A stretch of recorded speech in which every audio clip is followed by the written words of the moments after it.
Hello, everyone, and welcome back. This is Collapse Talk, and you're listening to Gabriel Marrero, and I appreciate y'all tuning in.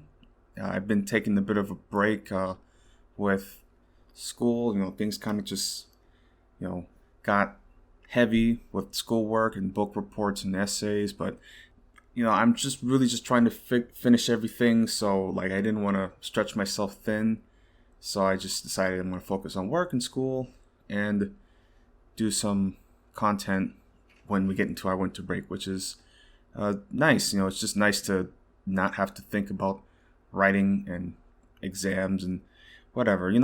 So yeah, it's the winter break. It's the holidays.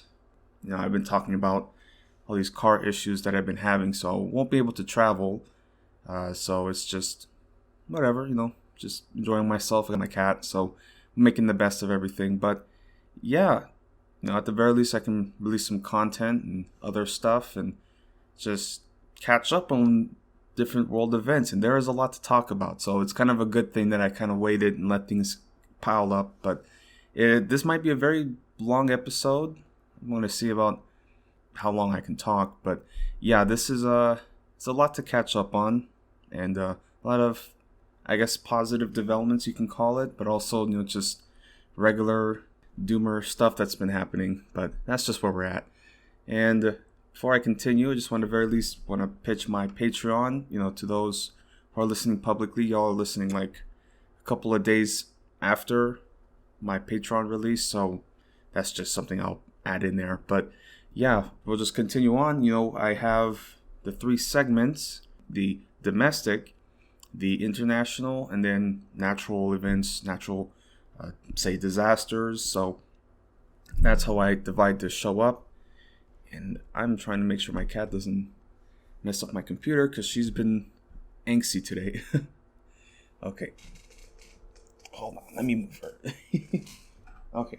So what has been happening? Well, being from the United States, we had the midterms, which was an interesting development. I've been talking on my show, and I've been I'm a very cynical person, so I just been disappointed so far with just this administration. I mean, it's better than nothing, right? So it's just, yeah, there's been some freebies, some low balls, whatever you want to call it. It's just whatever, it's just Biden. So I'm not really super invested in him. But when it came to, the midterm elections, when it comes to legislators and all these other state and county officials and such, I did participate. Just doing something at least. I will say I didn't vote I voted Democrat, and then in Texas they had the Railroad Commission, and there was a Green Party candidate, which I was like, oh, there we go. I'll just vote for the Green Party candidate because the Railroad Commission does a lot with infrastructure and oil. So there you go. I'll just make a vote there. So yeah, that's just how I voted. And yeah, just nationwide, there was talks about the red wave, and that didn't come to pass, although they still made gains, or they have control of the House. And the Democrats did have control of the Senate, with Raphael Warnock winning. But then, of course, we got Kyrsten Sinema, our favorite, pixie girl. Oh my God, she's something else. She goes independent because, oh no, I'm stepping away from this partisanship. I want to be above this. And it's just wow, of course you would do that. At least, she's not masquerading anymore. That's what she was always, doing, with that minimum wage vote. Everybody remember that? The little down thumb. She just did little, I'm just quirky like that. So that's just the way she is. But, oh boy. But anyway, that's what happened there. And, it's interesting because, the Republicans didn't even do that poorly. They still performed well. But to them, they're just I can't believe this. They're just in shock. Looking at all the reactions, they were so mad. They were seething. And it's bro, y'all didn't even do that bad. Relax. It's so crazy. Oh my God. Yeah, this next presidential election is going to be bad. And we're going to be here to, follow it. And yeah, it's going to be a fun time. So I'm just going to read from Politico. And okay, hold on. This cat is still doing stuff. Stop it. I'm going to read from Politico.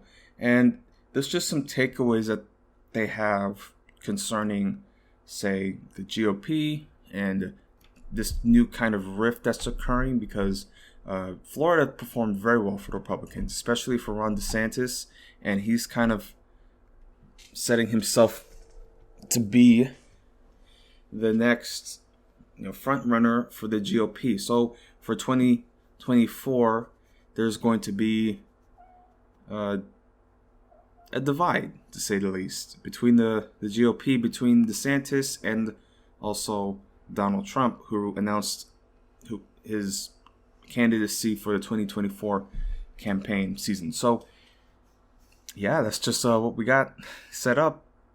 And, who knows what's going to go with the Democrats, because Bernie Sanders, he's also, eyeing it. He's making, little, I'm thinking about it, like this.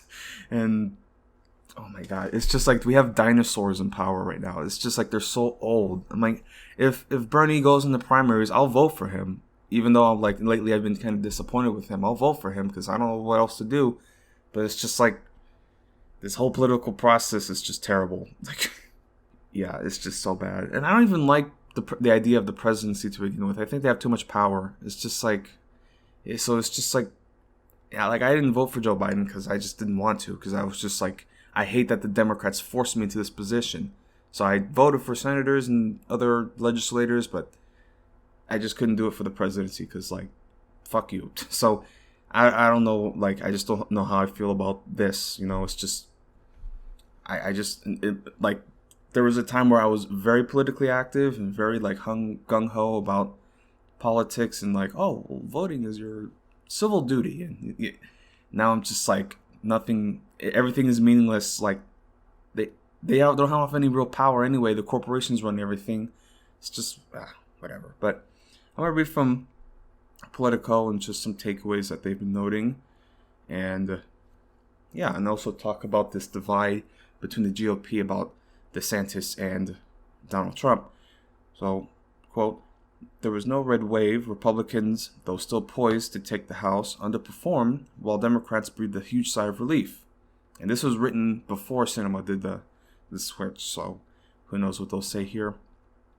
It was a good night for Joe Biden and a miserable one for Donald Trump. And so there are 5 takeaways. So first one, Trump is damaged goods. Trump is still the dominant figure in the Republican Party, and he'll be the favorite to win the GOP nomination for president if, as expected, he runs again. But Trump's place in the party is far weaker after Tuesday. Truth is, if not for the former president's interventions, the night could have been a lot better for the GOP. Look at how most of the Trumpy candidates fared in states where more traditionalist Republicans were on the same ballot. In Georgia, Herschel Walker was locked in a neck-and-neck contest with Democratic Senator Raphael Warnock. Governor Brian Kemp, whose resistance to overturning the 2020 results infuriated Trump, easily defeated his Democratic opponent Stacey Abrams. In New Hampshire, Republican Don Bolduc lost to Senator Maggie Hassan in a race that didn't even look close, while Governor Chris Sununu, who once referred to Trump as fucking crazy, cruised to re-election. Trump's preferred candidate in Ohio, J.D. Vance, did better, beating Democratic-Republican Tim Ryan by a comfortable margin in that state's U.S. Senate race, but he came nowhere close to the margin that incumbent Governor Mike DeWine, a more traditionalist Republican, put up. In Arizona, it was still early, with only about half of the expected vote in, but Kari Lake was running behind Katie Hobbs. Even if she comes back to win, it will be a closer race than political professionals of both parties had predicted, had a more traditionalist Republican, Carrie Taylor Robson, made it through.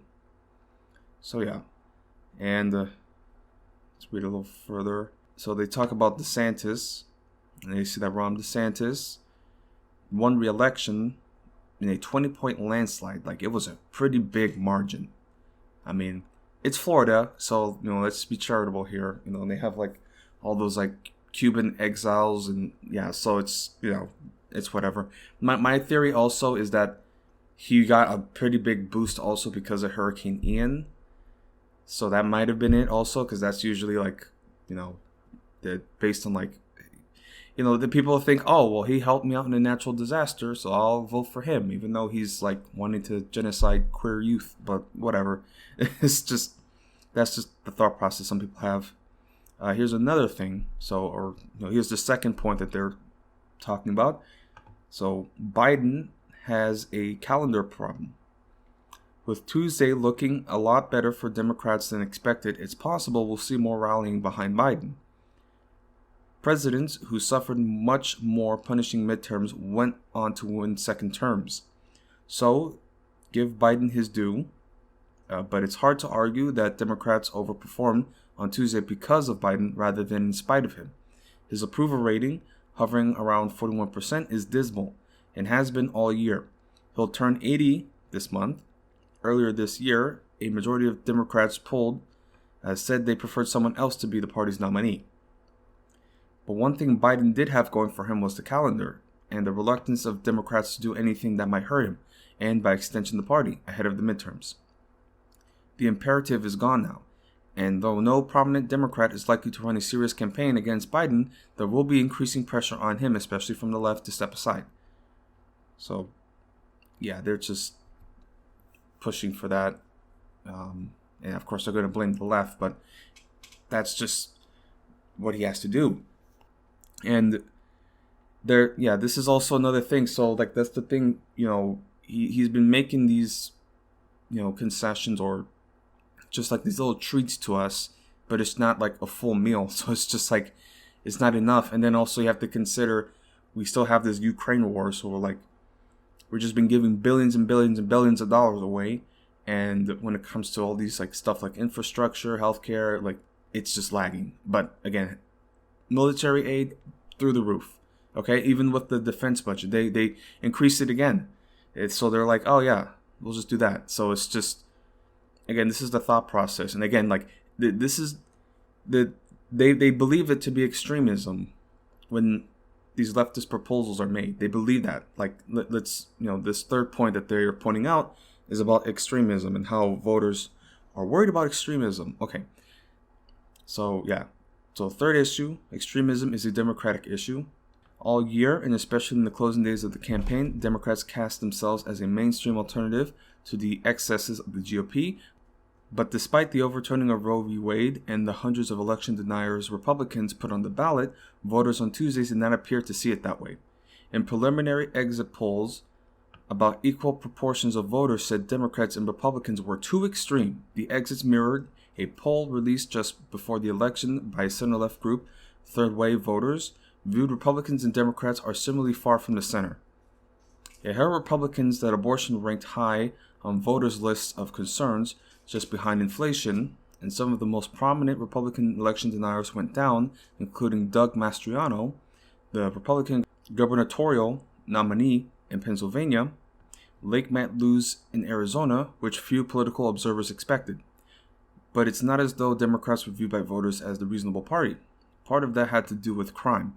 All across the map, using grainy and black and white images and CCTV footage of crimes in progress, Republicans ran ads yoking Democrats to defund the police, bail reform, and rising crime rates. It didn't work everywhere, and it didn't work as well as Republicans had anticipated, but the legacy of defund the police is still getting in Democrats' way. So here's my issue with that observation, because it's like, the Democrats have never been serious about defund the police. So they're like, I don't know why they're blaming them.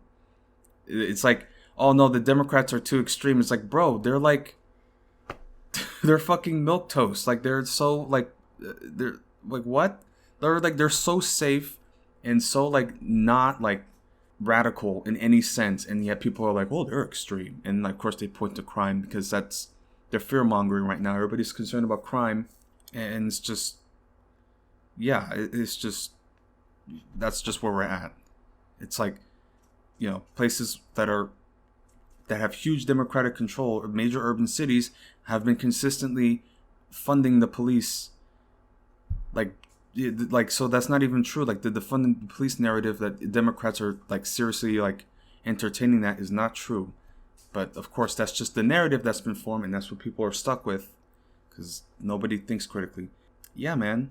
No, I mean, like, seriously, like, there's like, it's far more mainstream now to like,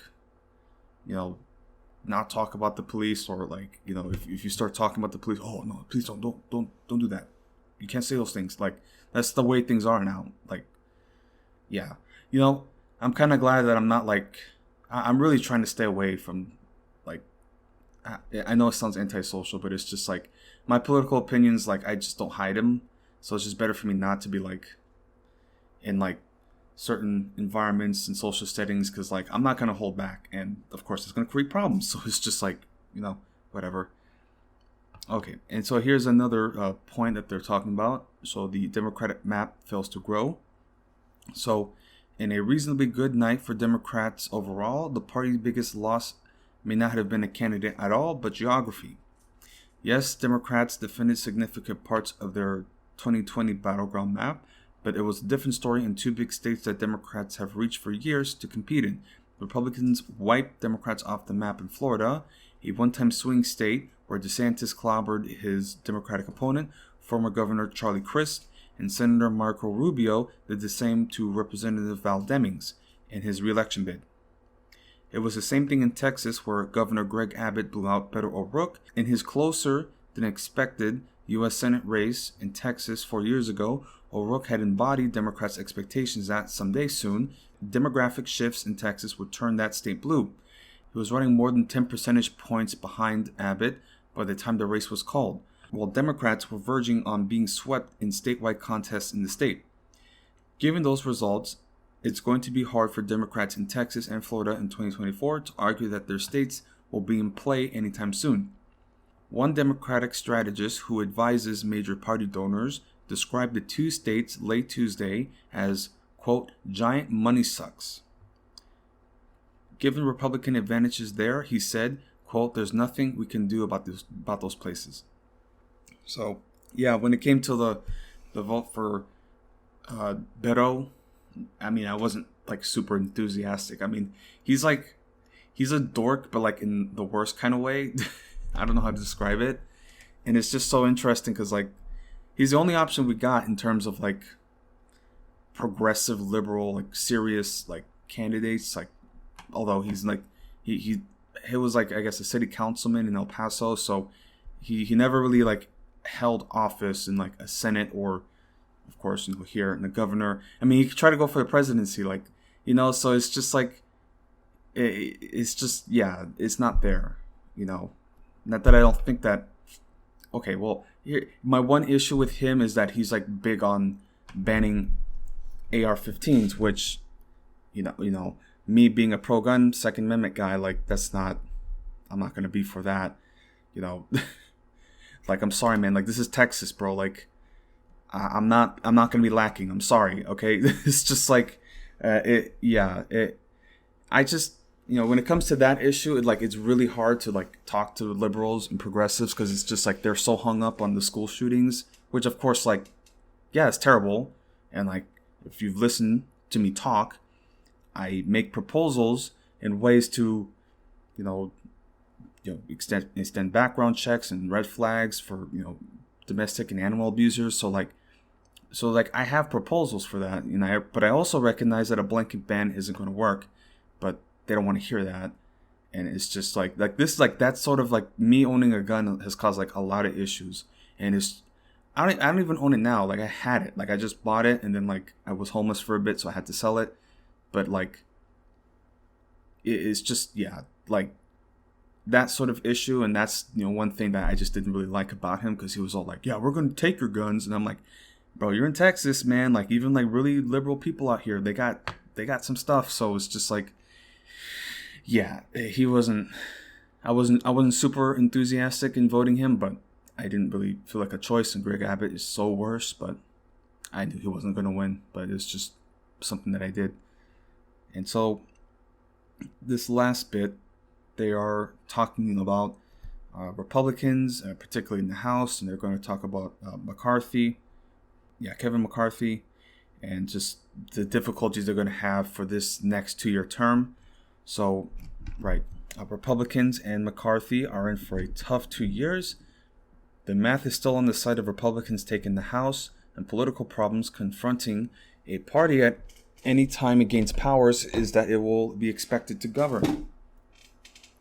But it's going to be even more complicated for Republicans than usual next year. For one thing, hardliners in the GOP conference will now be part of the majority.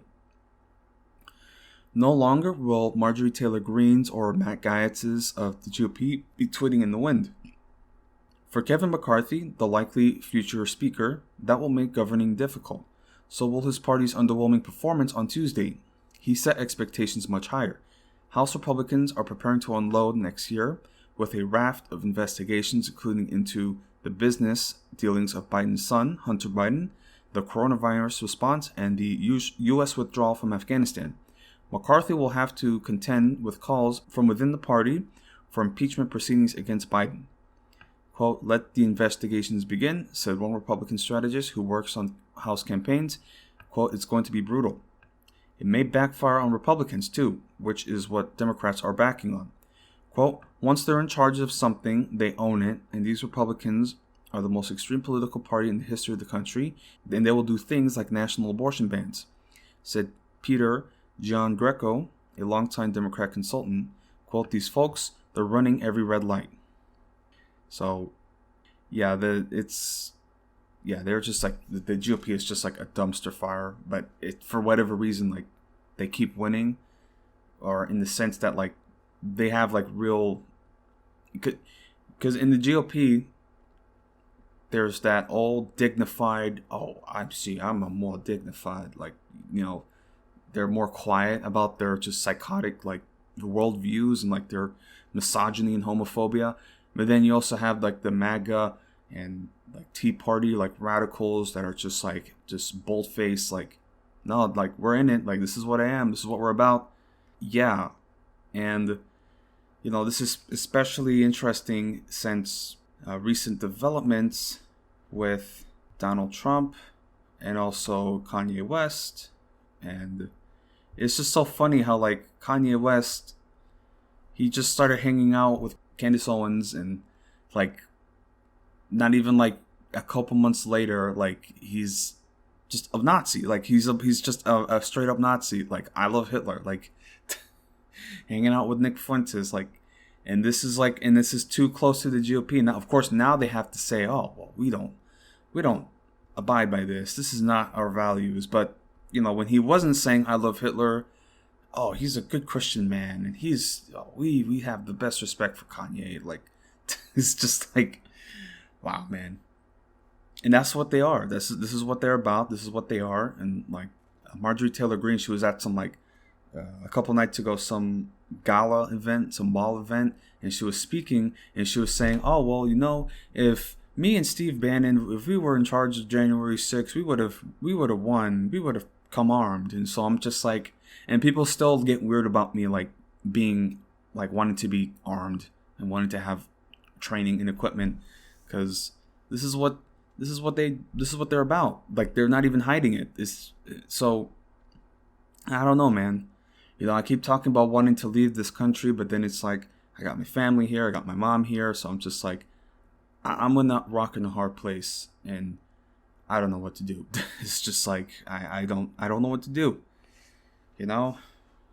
So, yeah, but again, at the very least, I do want to talk about Trump. He's announcing his re-election, his next campaign, and this dinner that he had with Kanye West and Nick Fuentes. So people are just saying some things. I'm sorry if you hear some noise or, like, ruffling. This cat, she can't control herself. She's just a monster today. I don't know what's going on with her. What's going on with you? You have something to say? Huh? Say something. Okay, there you go. You see? I'm trying to work. Okay, I hope she can just take a nap soon. But damn. So now she's biting me. Stop. Trump had dinner with Ye and Nick Fuentes. And, you know, it's just so interesting. Like, this really needs to be a case study of radicalization, of all sorts of things, man. Because, like, if they can get Kanye, Mr. George Bush doesn't care about black people, they can get anybody. Okay? Just understand that. Because I guarantee you, there was a time where he understood, oh yeah, Nazis are terrible, I hate Hitler, and then just out of nowhere, like how does somebody get to that thought process? You know? Thinking, like, he probably just thought, like, no, they're trying to hide this, and they're just like they're trying to hide the story of black people, and like that's the black, national, like, Nazi, like, yeah, it's so bad. Wow. Anyway, so yeah, and the thing too about Kanye now is, like, he's like masked up now. Like, this is getting fucking creepy, dude. Like, he's straight up turning into a Batman villain right before our eyes. Like, dude, this is so wild. Yeah, let's at least talk about this dinner that they had, Kanye West, Nick Fuentes, and Donald Trump. And part of it that they're saying is that it was more of a stunt, like it didn't go so well. And Donald Trump was saying some strong things to Ye, and like Ye was like, I should be the president, you can be the second. So it's like, it's like, not to use a movie analogy, but it's like, that scene where they're at the end of Endgame and Thor goes on the ship with the Guardians of the Galaxy, and like it's him and Star-Lord, and Star-Lord's like, yeah, I'm the one in charge, and Thor's like, yes, you. Yes, like, it's just like, that's what's basically going on here. So reading from NBC, just 2 days before Thanksgiving, Donald Trump was planning to have a private, uneventful dinner with an old friend, Ye, the rapper formerly known as Kanye West. And also, again, just disclaimer, my cat is chewing up a box. I just don't know what else to do. She's going to start crying if I lock her up, but yeah, just bear with me.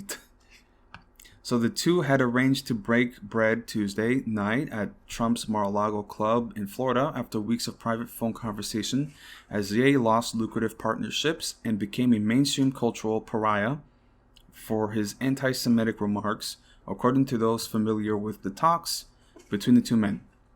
But Trump may have been walking into a trap in Mar-a-Lago's gilded halls, one that leveraged his own penchant for spectacle and showmanship against him.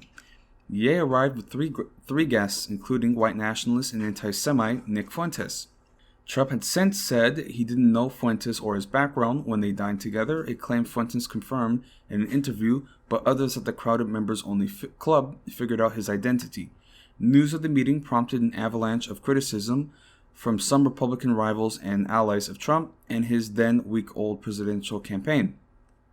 In damage control, Trump's campaign is now instituting new vetting procedures and gatekeeping efforts as details emerge about how Fuentes and the former president found themselves at the same table, according to two people briefed on the plans.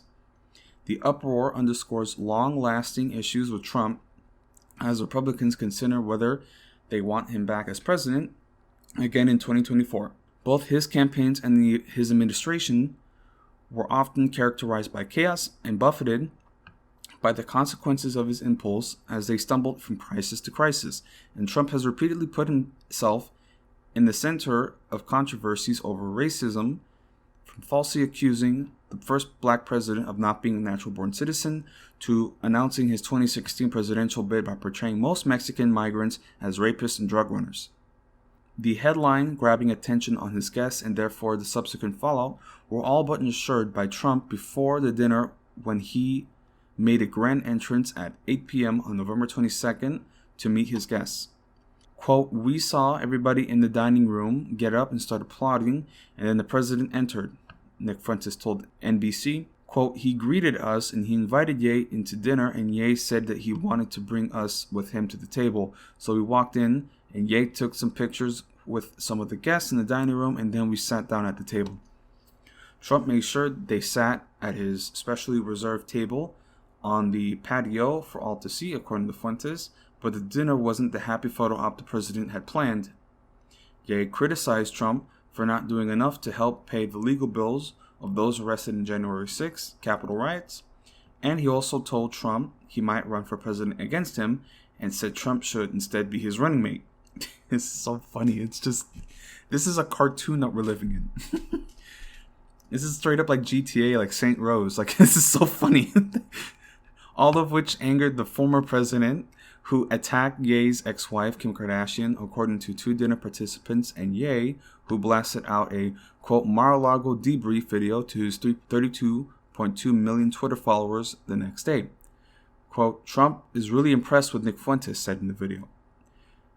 Fuentes said that he praised Trump as my hero and criticized Florida Governor Ron DeSantis for his potential GOP primary challenge to Trump, but he also told him to face at the dinner that the one-time 2016 insurgent was in danger of becoming a scripted establishment bore who could lose in 2024. Some Republicans, including former Vice President Mike Pence, have condemned the dinner, with Pence calling on Trump to apologize. One longtime Trump advisor, who didn't want to go on the record criticizing his preferred candidate, said it was clear that Fuentes' presence was part of the headline-grabbing setup. Quote, the masked troll got trolled, the advisor said. Kanye punked Trump. As advisors to Trump have attempted to quell the backlash, some have insisted that the former president was essentially tricked by the rapper and his guests, a suspicion backed by Milo Yiannopoulos, the anti-Trump far-right provocateur who is now acting as a political advisor to Ye. Yiannopoulos, a former Breitbart editor who was banned from Twitter in 2016 for inciting a racist campaign against the comedian Leslie Jones, told NBC News that he was the architect of the plan to have Fuentes travel with Ye in the hopes of slipping him into the dinner with Trump. The intent, according to Yiannopoulos, was for Fuentes to give Trump an unvarnished view of how a portion of his base view his candidacy. Yiannopoulos persuaded a former Trump 2016 campaign advisor from Florida, Karen Giorno, to give Ye a ride to Mar-a-Lago, which she said led her to become an accidental member of Ye's dinner party. So she was just like, oh, I am having dinner with Trump and Ye. I got set up. Like, she's now part of this political scandal. Yiannopoulos said he also wanted Giorno to brief Ye on Trump and politics, and if she went to the dinner, to lend a sense of political gravitas to the discussion. The fourth member of the party was a man Ye later identified as a parent of a student at his private school in California, Donda Academy, which Donda shut down for the year after Ye's anti-Semitic remarks. Yiannopoulos said he was unsure of why the man traveled with them. It's just some random guy. It's just so... This is... Oh my god. Okay, so it's just going to be some back and forth. But, yeah, basically, like, it was just like a... They set him up. It was just like a scandal. And, yeah, this is, you know... Again, these people are just... They're so unserious, but they hold, like, real political power. So it's really scary. And then, of course, like, you got Nick Fuentes, who's not even, like... He's not even, like... There's no plausible deniability. Like, and he admits it. And, like... You know, it's just so crazy. And, oh, my God. And it's fucking... we'll talk about Elon Musk in a bit. Because Elon Musk and... God, these people are just fucking terrible. God. Terrible. But anyway, at the very least, I think my cat's taking a nap now, so it'll be quiet for the rest of the podcast. But yeah, so just continuing about the midterms, and also just, you know, going over some, you know, demographics, just, you know, demographic, I guess, features of this election, and something that gives me some hope. You know, because sometimes when I think about the new generation, I don't want to be like, oh man, they're lost. But like, you know, stuff like this gives me hope that, you know, things are gonna, you know, things will be in the right hands. So, reading from The Guardian, they talk about, you know, Gen Z and how those demographics were overwhelmingly liberal, progressive, and even left wing. So that's just where things are moving to. That's just. You know, like they were showing the demographics of like age groups and by race, and you know, like say like 30 to 40 years old, like 50 to 60s, like for white people, men and women, they overwhelmingly vote Republican. But when it came to white, men and women from like 18 to 25 or 18 to 30, they were Democratic, they were left and liberal. So that's something to be good about, because minorities generally vote Democratic to begin with. That's just where those votes are going to go. To see that shift in the white community, because the Republican Party is a party of white supremacy, like that is uplifting to see, which is why now in these red states you see the gerrymandering, you see the Supreme Court case that they're going to it's like to recap, like they're trying to argue for North Carolina that the voter laws don't even have to abide by the Constitution. Like it's some stupid interpretation. Like they're straight up launching a legislative coup because these demographic shifts are going against them. So anyway, and we'll talk about this a little further. So this is from The Guardian, and the title is "Gen Z Helped to Stop the Red Wave in the Midterms." And the Republicans' response is to raise the voting age. So they want to raise the voting age. They want stricter ID laws, gerrymandering, and then it's just the Republicans are sore losers. Okay, they are sore losers, and that is why this 2024 election is going to be really, really intense. Wow. So, and this is just a blog post, so the writing is a bit a little quirky. It's a blog post, but just reading some stuff. So Gen Z certainly brought their A game to the U.S. midterms last week. Predictions of a red wave were thwarted, thanks largely to young people turning up in huge numbers to vote for Democrats. Young women in particular, 72% of women age 18 to 29 voted for Democrat candidates according to exit polls. Not hard to figure out why. Yeah, this isn't rocket science. The fact that young people don't like them very much hasn't bypassed the Republican Party. Instead of rethinking their policies, however, some of them have decided to rethink the voting age. Over the last few days, a lot of Republicans have been proclaiming that the U.S. ought to increase the legal voting age to 21. One conservative radio personality even suggested it be raised to 28. The same people who reckon a 10-year-old girl is mature enough to be forced to carry a baby reckon a 20-year-old isn't mature enough to vote. So that's the thought process that they have. They're just oh, we're losing. Well, I guess we're going to change the rules of the game so that we can win. It's just yeah. So it's not just right-wing Americans who want to stop young people from voting, by the way. In the UK, voter ID laws passed earlier this year have some very ageist stipulations. Older people will be able to show their travel passes as ID to vote, but young people's rail cards and student IDs won't be accepted. Labour protested the new rules but didn't seem to put up much of a fight to stop them from going through. From the UK to the US, the right clearly sees young people as a threat. Liberals, meanwhile, often seem to take them for granted. Gen Z helped to deliver a great result for Democrats in the midterms. Now it's time for Democrats to deliver for them.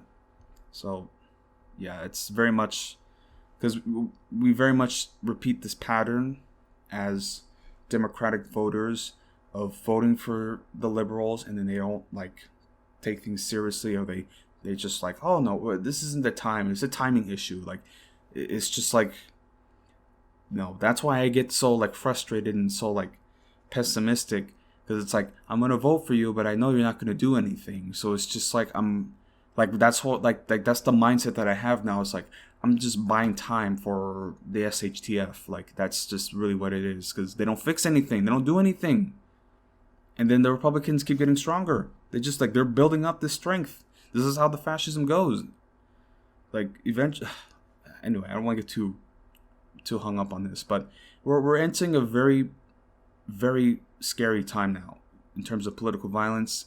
The violence that we were seeing before, of course, was more, mass shootings and other stuff. It was more nihilistic. It was more just life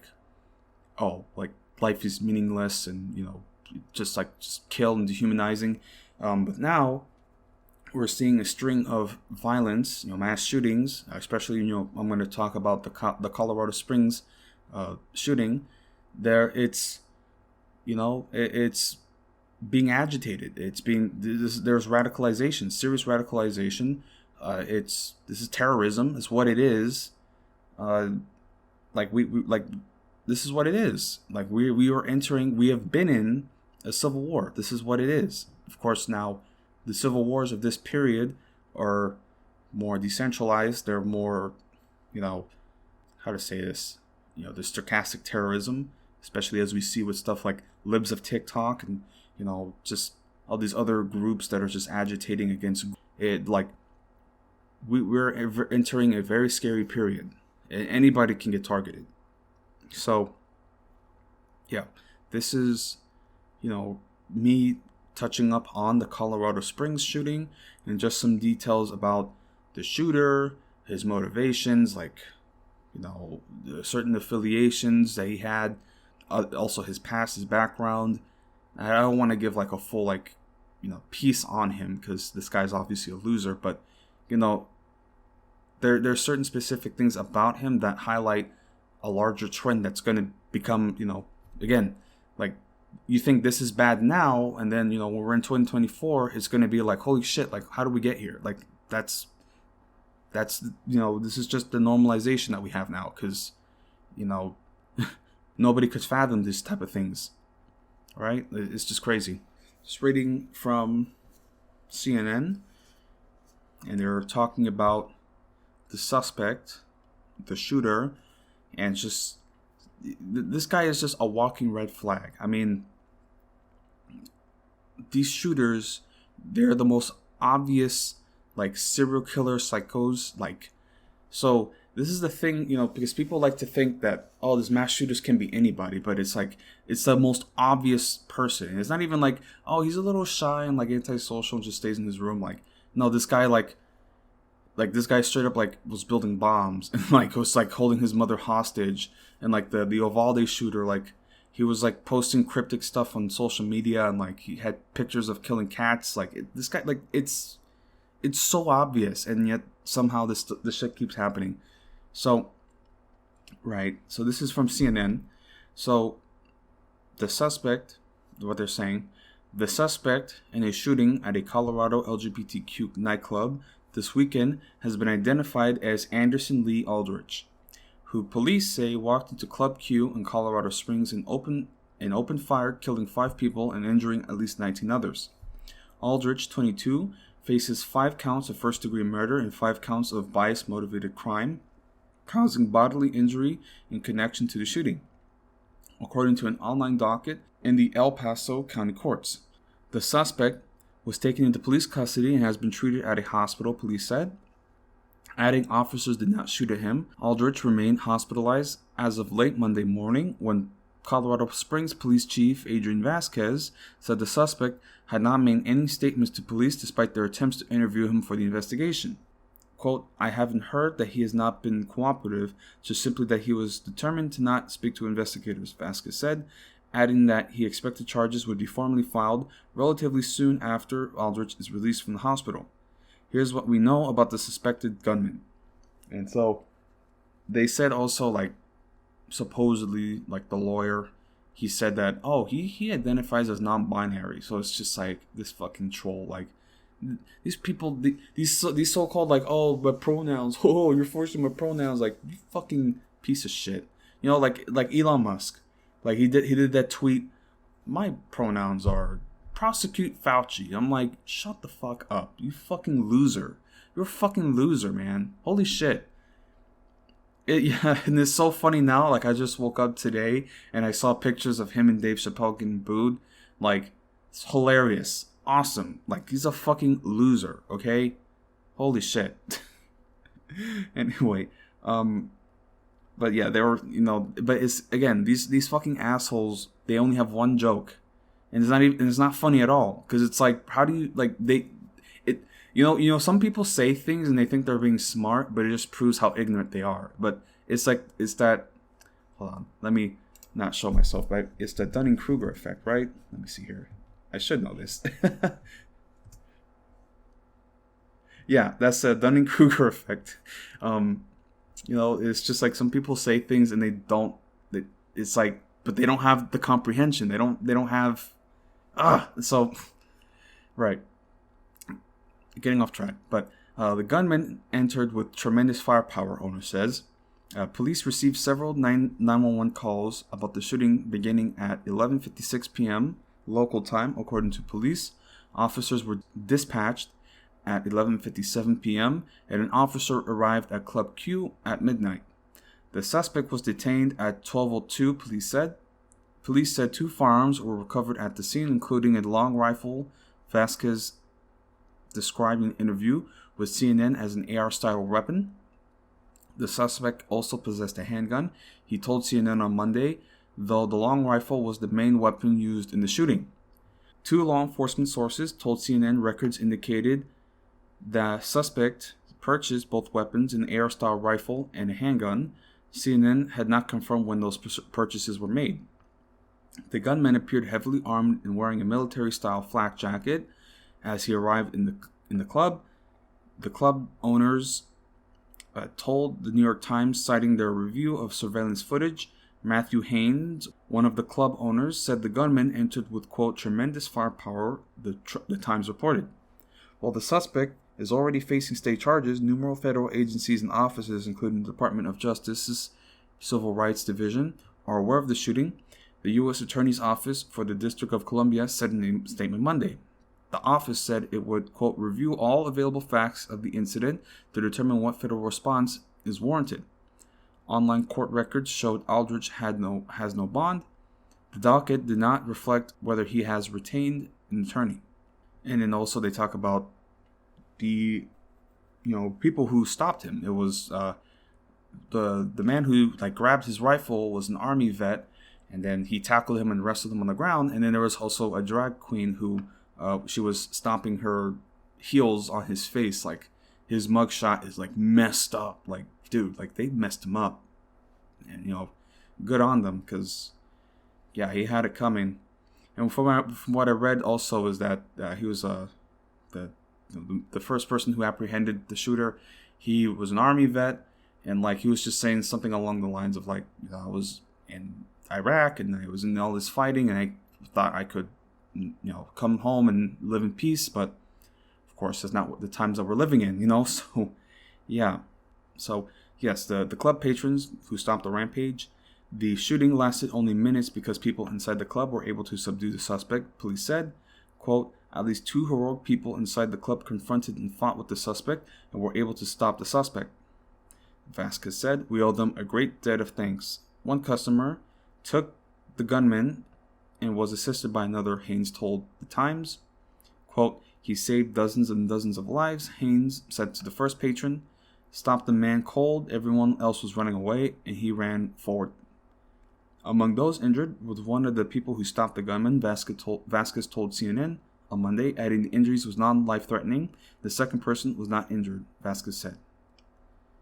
And then they also talk about how this guy, Anderson Lee Aldrich, he changed his name. So isn't that ironic? Isn't that ironic? Of course, we don't want to dead name him, right? His birth name was Nicholas F. Brink, but then he changed his name to Anderson Lee Aldrich. Isn't that ironic how all these different media outlets, especially the right-wing stuff, they're gonna just oh yeah, his name is Anderson Lee Aldrich. They're gonna honor that, but they'll happily dead name every queer person they come across. I hate life. So yes, so they also talk about some other incidents about Lee Aldrich. They were saying that he was previously arrested in connection with a bomb threat. So there was some stuff that happened earlier. Aldrich was arrested in June 2021 in connection with a bomb threat, which led to a standoff in his mother's home. According to a news release from the El Paso County Sheriff's Office, at the time, and his mother's former landlord, Colorado Springs, is in El Paso County. 2 law enforcement sources confirmed the suspect in Saturday's shooting and the bomb threat were the same person based on his name and the date of birth. The video obtained by CNN shows Aldrich surrendering to law enforcement last year after allegedly making a bomb threat. Footage from the Ring door camera of the owner of the house shows Aldrich exiting the house with his hands up and barefoot and walking to sheriff's deputies. Sheriff's deputies responded to a report by the man's mother that he was threatening to cause harm to her with a homemade bomb, multiple weapons and ammunition, according to the release.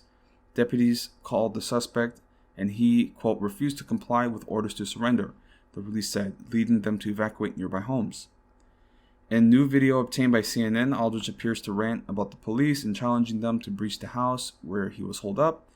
So this is him saying, because there's apparently a video of him talking. So, quote, I've got the fucking shitheads outside. Look at that. They've got a beat on me, Aldrich says in the video, pointing the camera at a window with blinds covering it. You see that right there? Fucking shitheads got their fucking rifles out. God, this guy's special. If they breach, I'ma fucking blow it to holy hell. And, you know, and he's a big guy. Like, he's a tubby guy, you know? So it's just like, I don't know what it is. I mean, I'm overweight, so I shouldn't be talking, but it's just like, some of these guys, they just overcompensate, I guess, their physical, I don't know how to describe it. It's like they overcompensate with some deficiency with, as we can see, bombs and weapons and shit. Like, what the fuck? And, like, I'm a pro-gun guy, but it's like, I mainly want to have guns because I live in a fucking violent white supremacist state and country, and I'm a minority. Like, I'm a non-white person, so it's like, I feel that I have to, because I feel like my life is in threat. So, you know, this is a bit different, but yeah. So the video does not actually show any officers outside the house, and it's not clear from the video whether Aldrich had any weapons in the house. Several hours after the initial police call, Sheriff's Crisis Negotiations Unit was able to get Aldrich to leave the home, and he was arrested after walking out the front door, which was seen in other video footage previously reported by CNN. Authorities did not find any explosives in the house. So, yeah. But they also talk a little further about him. So, you know, he had this little incident, and they talk about how he's actually related to a GOP lawmaker in California.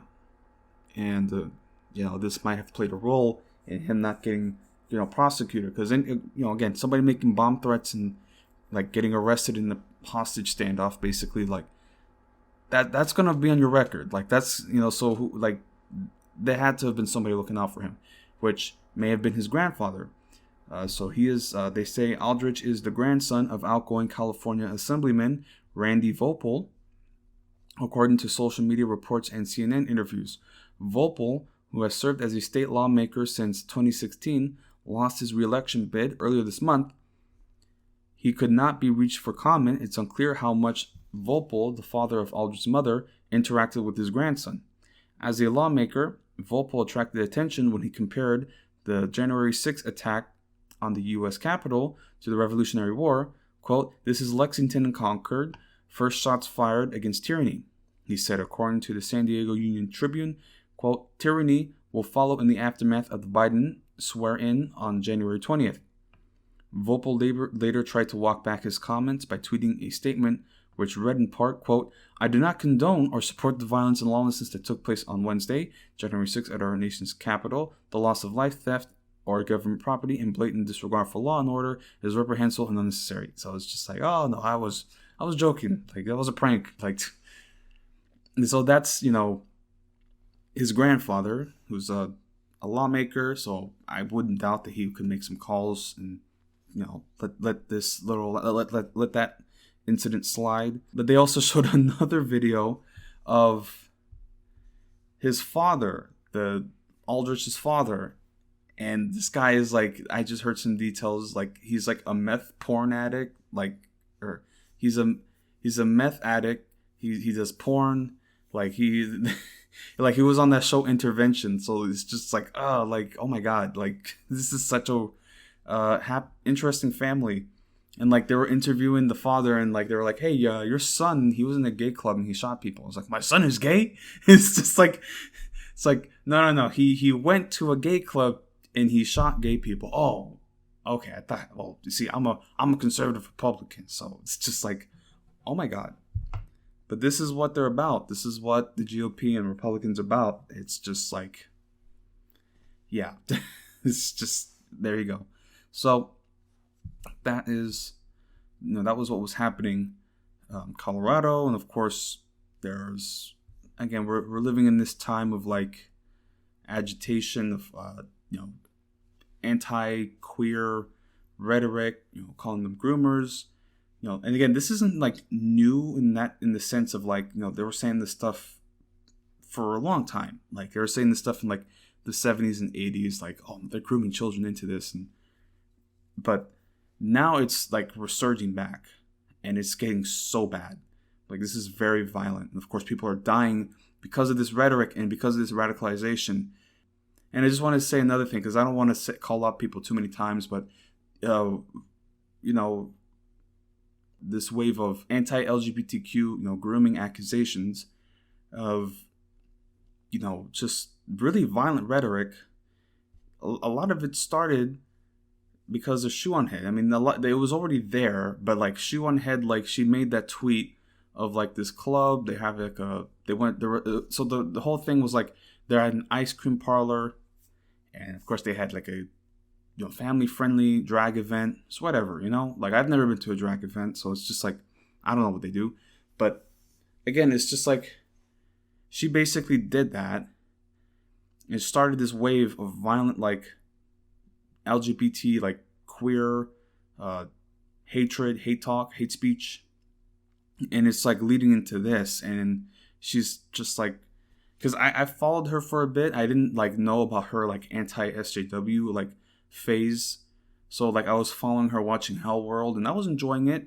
But then I saw this, and I'm like, okay, like wow. And there's other pictures. I think she hung out with like Blake Masters and then Jack Posobiec. I'm like, like it's just like, what is going on? Like, oh boy.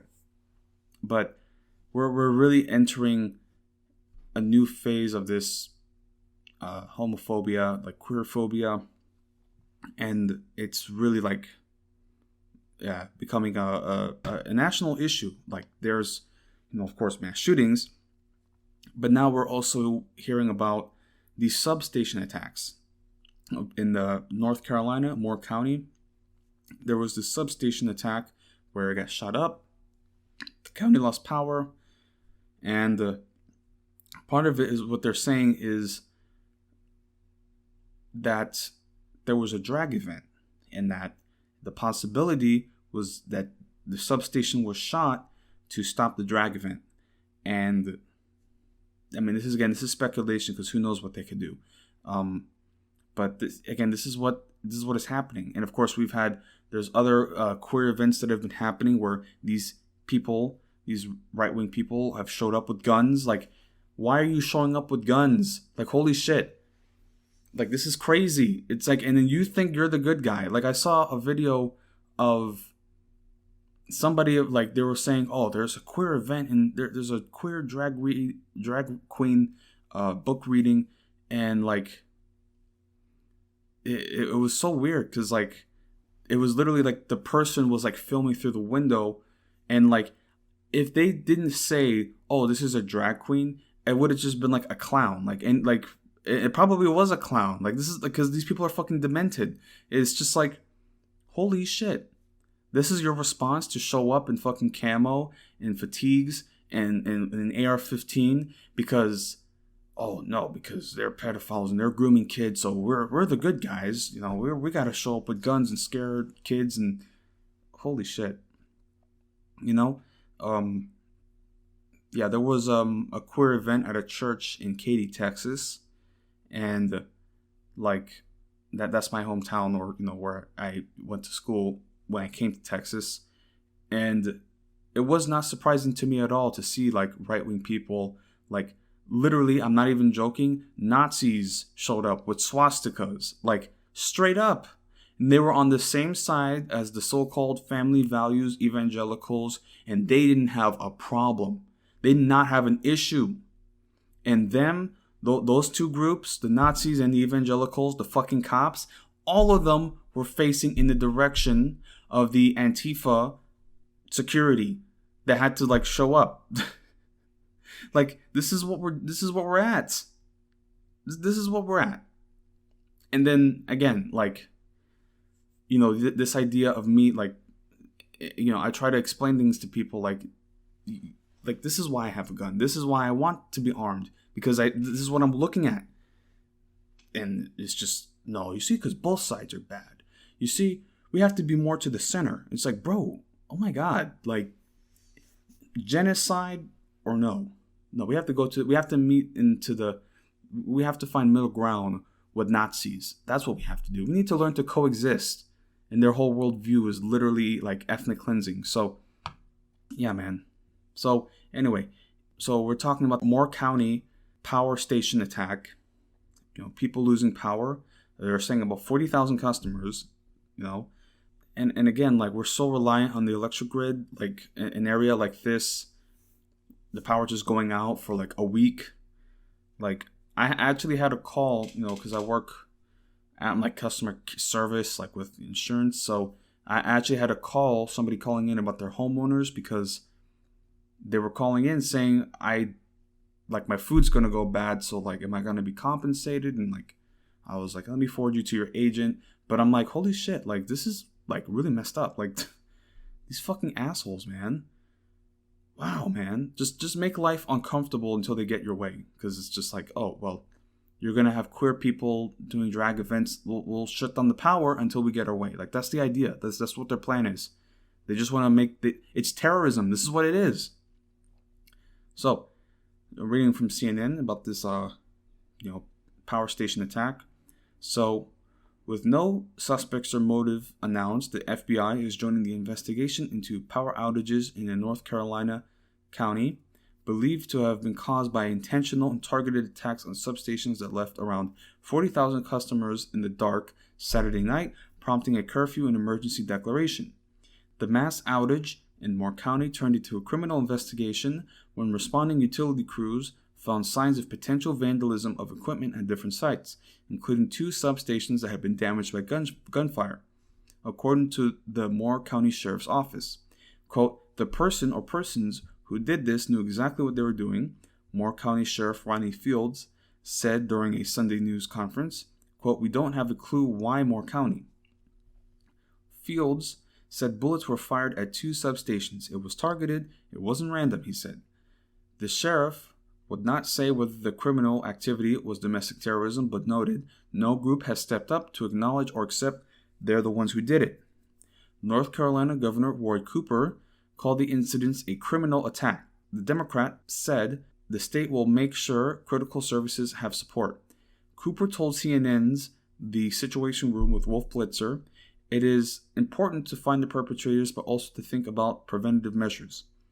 We need to look forward to look at how we can harden our electrical grid and make sure that our power sources are protected, he said, adding the grid can't be this vulnerable that someone with knowledge of how to disable the electrical system could come in and actually do that in a short amount of time.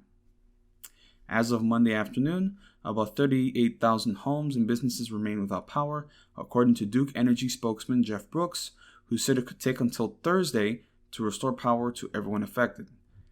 Authorities announced a county-wide mandatory curfew from 9 p.m. until 5 a.m. starting Sunday night, with Fields saying the decision was made to protect residents and businesses. The North Carolina State Bureau of Investigation has also joined the investigation, officials said.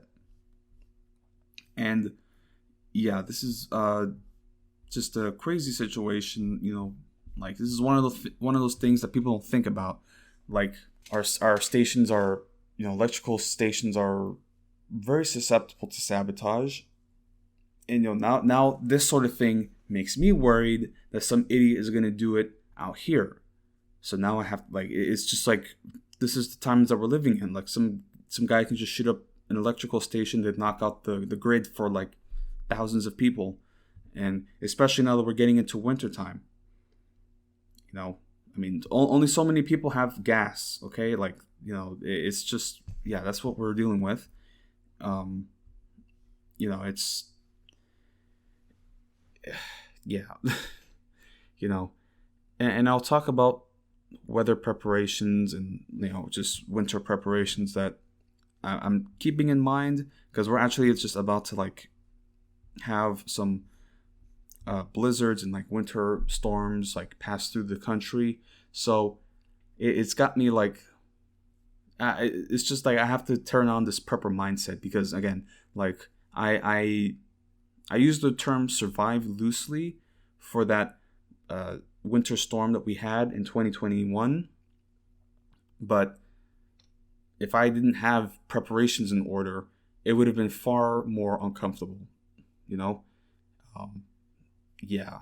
There was a point where I was getting frostbite in my fingers, so it was just, yeah, that sort of stuff is still fresh in my mind, and having to pay attention to weather patterns, and if a polar vortex hits, because next week actually is about to get pretty chilly.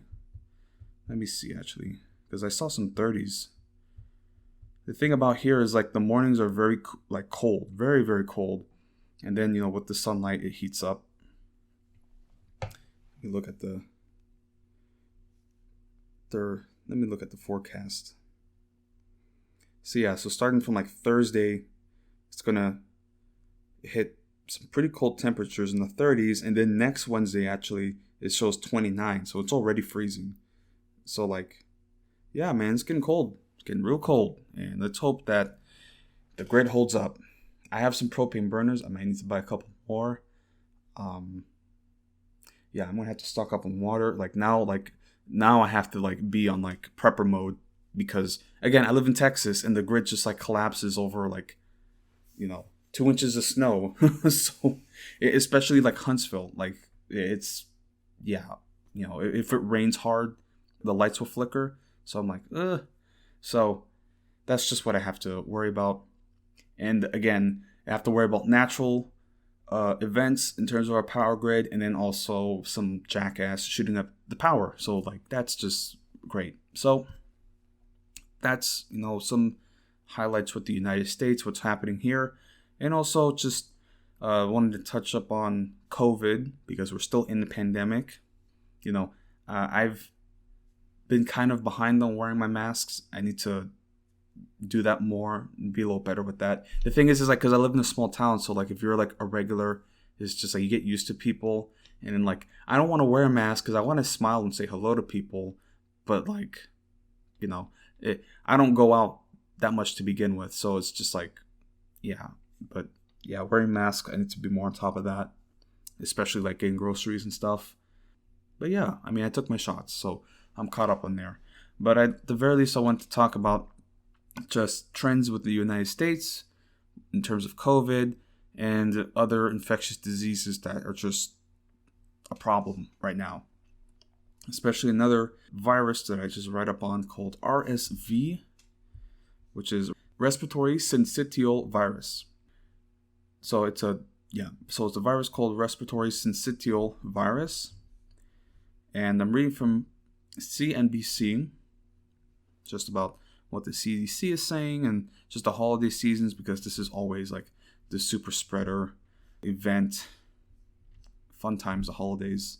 I don't mean to sound like a Grinch, but it's just it's just the holidays. So quote, I'm reading from CNBC.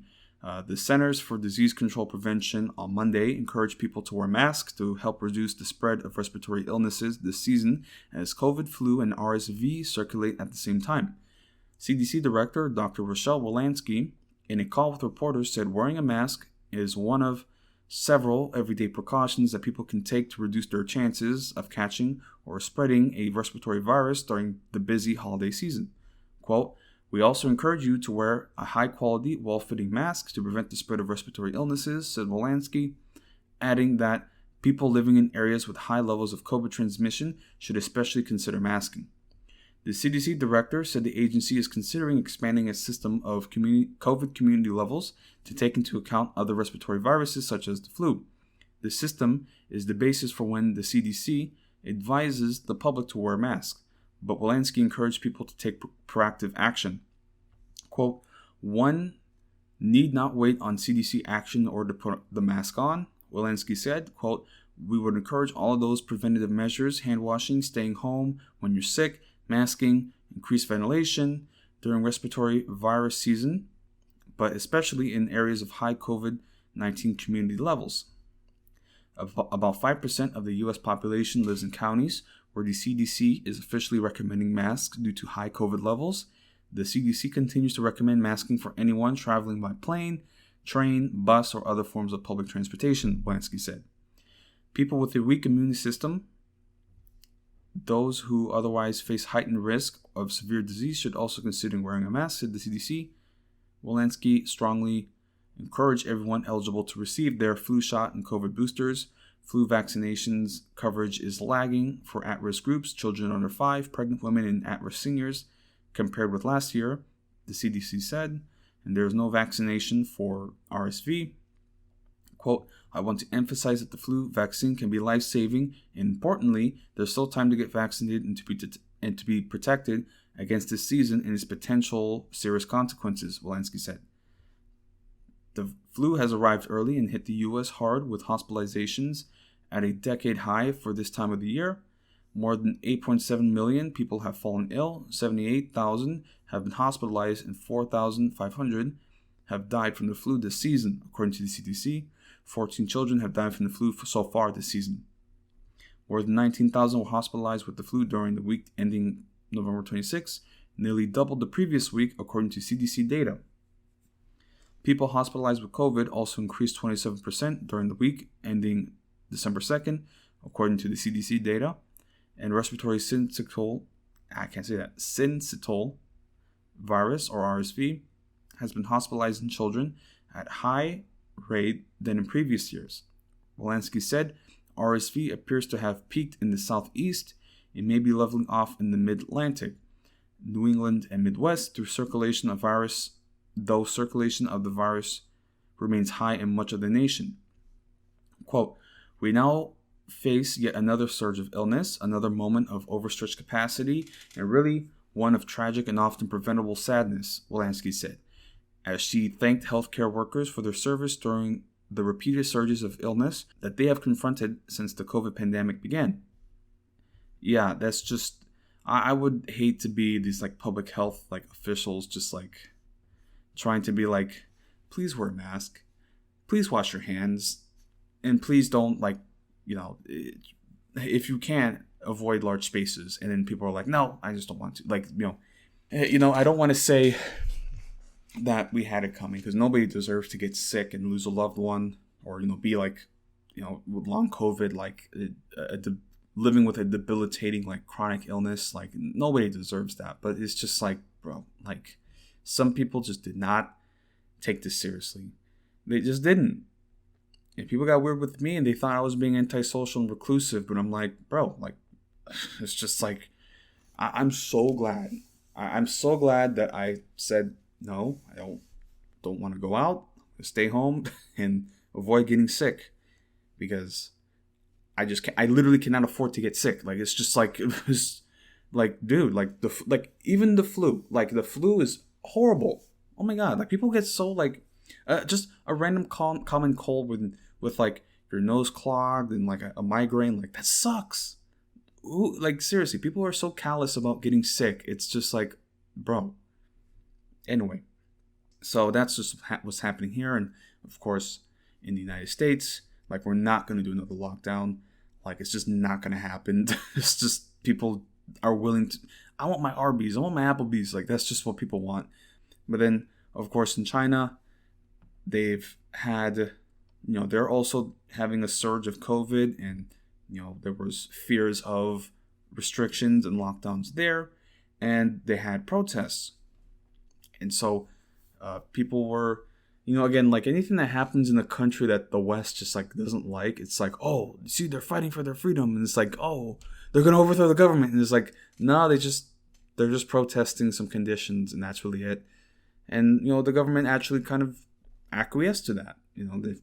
They've made some adjustments. So it's anyway, we'll talk about this a little further. But it's just so funny, how quickly they jump on, a protest. And also talk about Iran shortly. So there were protests in Iran and protests in China, and just how quickly our media and all these political figures, they just jump on it. And we're like, we stand with the protesters, because they're kind of like secretly like, please, like, overthrow the government, destabilize the region. Like, it's just like, yeah. But anyway, so reading from Reuters, and they're talking about China, who is set to ease COVID curbs, just COVID restrictions, which I will admit was pretty strict. I wouldn't like to live under a lockdown in that sense. Then again, though, it is China. There's like 1 billion people, so like they can't really afford for everybody to get sick. So it's just like if China like handled COVID the way the United States handled COVID, oh my God, like this, like, do you know the type of shit that the U.S. would be talking about with China? Like, oh, see, they were so callous. They don't value life. They just let their people get sick. But of course, they went in the other direction. Like, okay, we're going to put strict measures to prevent the spread and try to, do testing. This is invasive. And, oh, they're doing anal swabs. That was seriously like a thing that people were talking about on Twitter. Like, they're forcing anal swabs. Like, oh my God, it's just so crazy. So, reading from Reuters.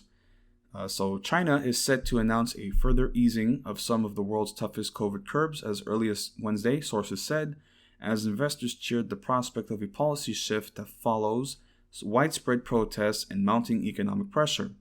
3 years after the pandemic, China's zero-tolerance measures, from shut borders to frequent lockdowns, contrast sharply with the rest of the world, which has largely decided to live with the virus, which, like, oh no, we just learned to coexist with this virus that causes people to drop dead like 2 years later. Like, it's just, yeah, anyway. The strict approach has battered the world's second largest economy, put mental strain on hundreds of millions, and last month prompted the biggest show of public discontent in mainland China since President Xi Jinping took power in 2012. Although last month's protests largely subsided amid a heavy police presence across major cities, regional authorities have since cut back on lockdowns, quarantine rules, and testing requirements to varying degrees. Top officials have also softened their tone on the dangers posed by the virus. The financial hub of Shanghai announced on Monday night that it would remove COVID testing requirements for people to enter most public places from Tuesday. A new set of nationwide rules is due to be announced soon, two sources with knowledge on the matter told Reuters, paving the way for more coordinated easing. Beijing is also weighing whether to scale down its management of the virus to reflect the less serious threat it poses as early as January, the sources added. More broadly, analysts now predict China may drop border controls and reopen the economy sooner than expected next year, with some seeing it fully open in spring.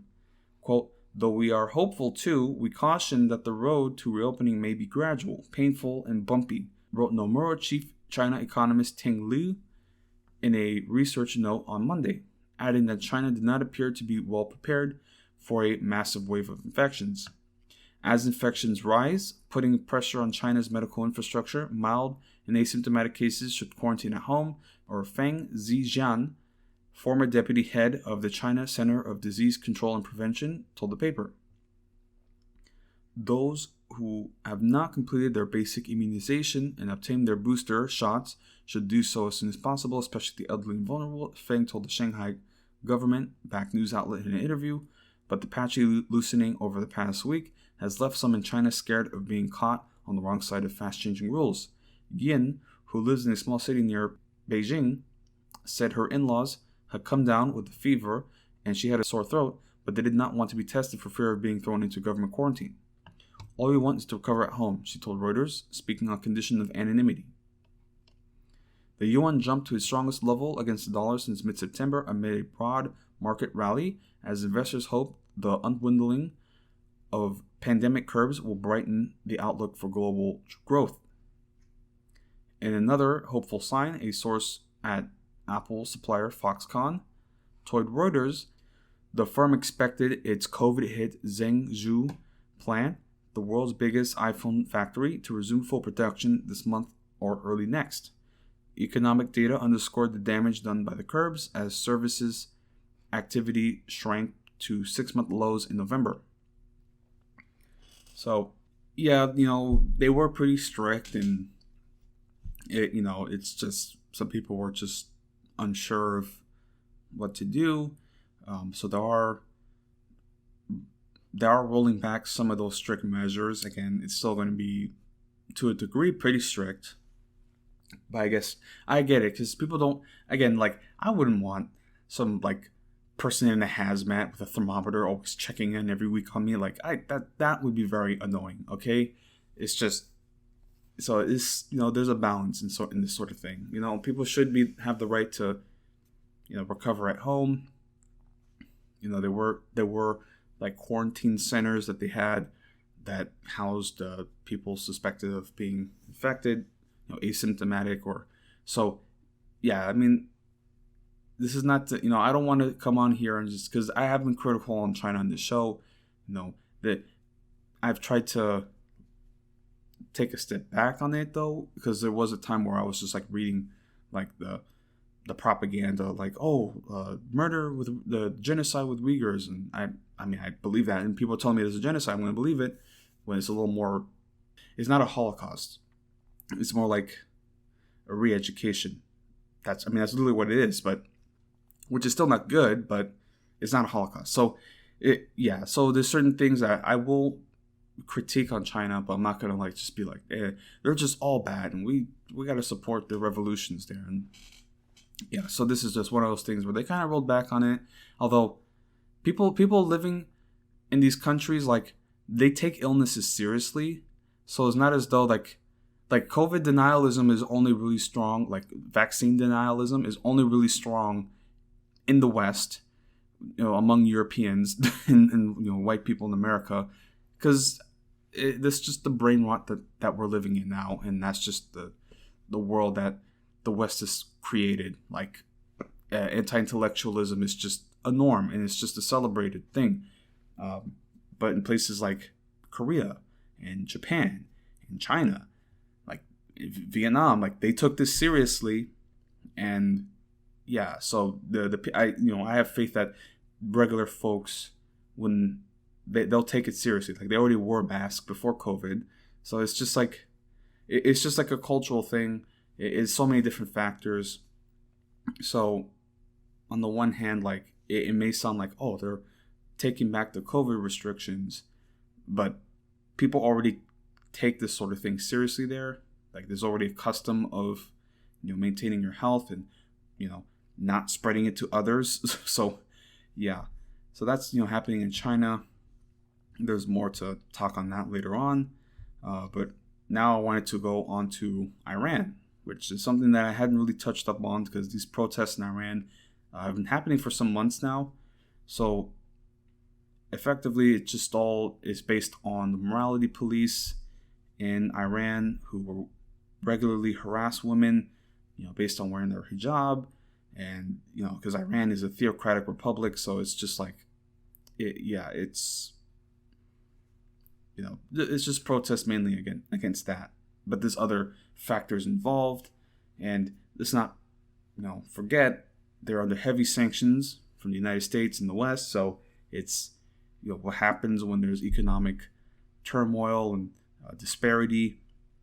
It makes it very easy for people to get on the street and protest. But hey,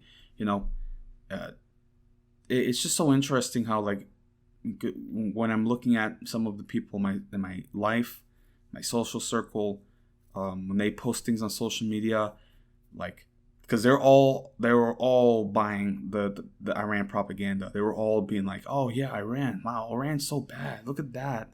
And I'm just like, I agree that, because I don't support a theocratic regime.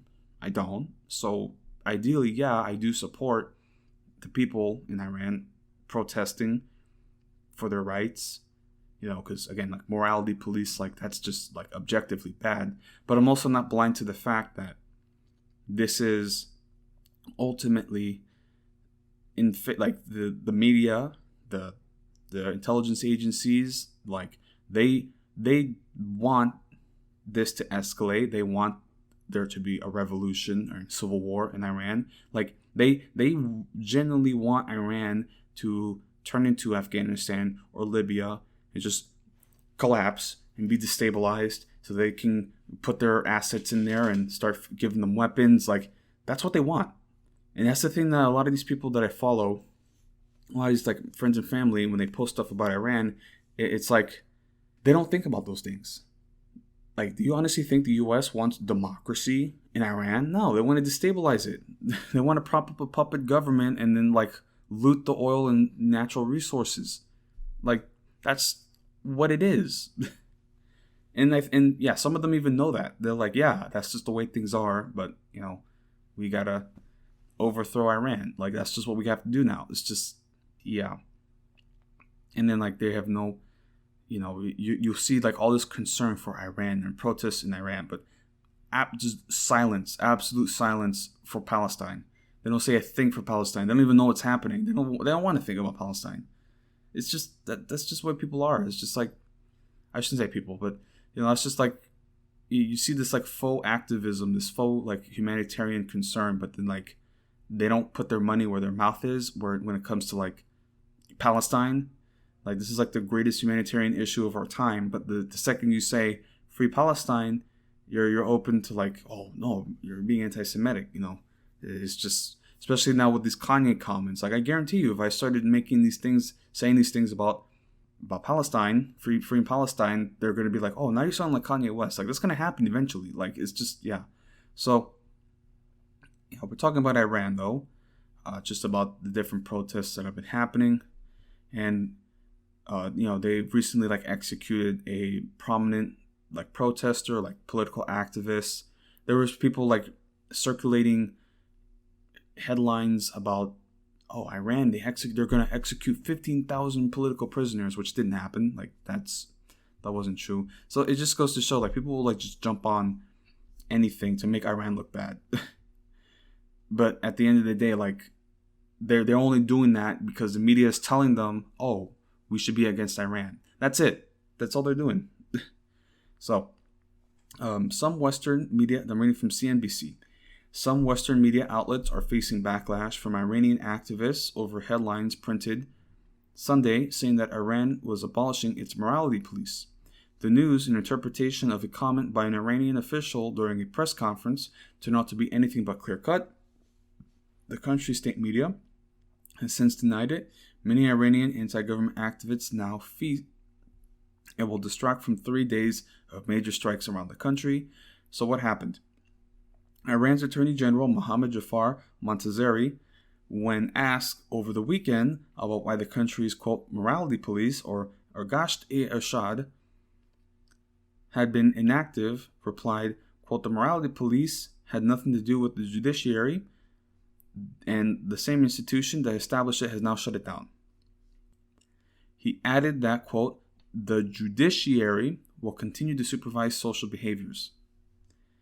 The question reflected the experience of many Iranians who say they have not seen the morality police on the streets since anti-government protests across the country began in mid-September.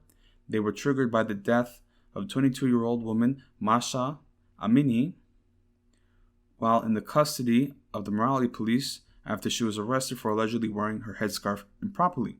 This branch of the police is responsible for enforcing Iran's mandatory headscarf law and other strict measures that disproportionately affect women. But when several Western media outlets, such as the Wall Street Journal and New York Times, seized on the quote to run headlines saying that Iran's morality police had been abolished, Iran activists and country analysts responded with a torrent of criticism. The Attorney General's statement has no effect on actual policy, they said, and he has no authority over the particular branch of law enforcement. What's more, the higher branches of Iran's government have not confirmed it. The Iranian state media has denied any abolition of the morality police. Quote, no official in the Islamic Republic of Iran has confirmed the closure of the Irshad Patrol, an article from Iranian state-run Arabic language outlet Al-Alam said Sunday evening.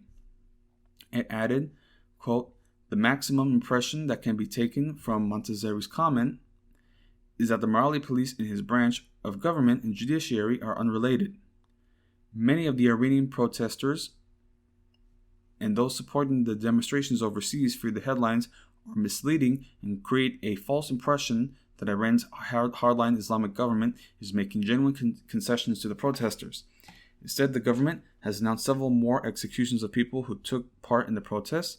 Rights groups say that more than 450 people have been killed in the state's crackdown so far, while Iranian officials say more than 300 have been killed in the unrest.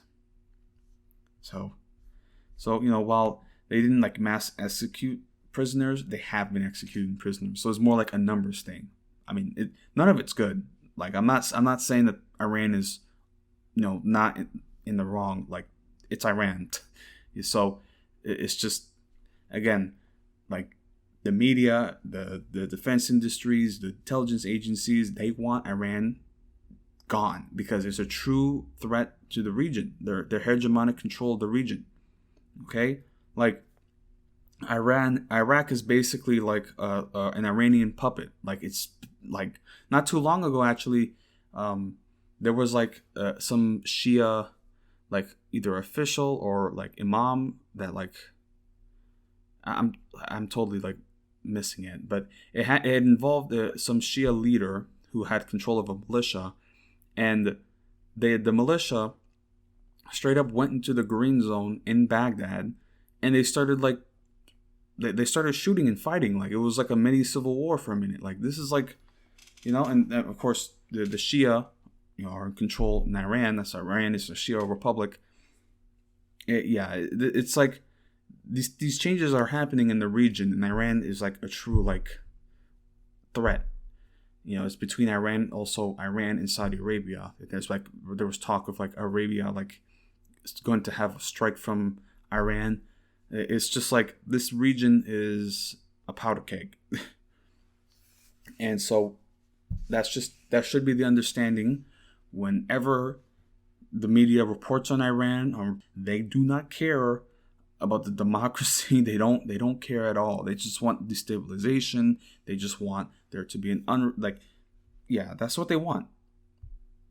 So yeah, man, that's just what we're dealing with Iran and this war machine that's gonna just spread itself out and destabilize its opponents in any way that it can.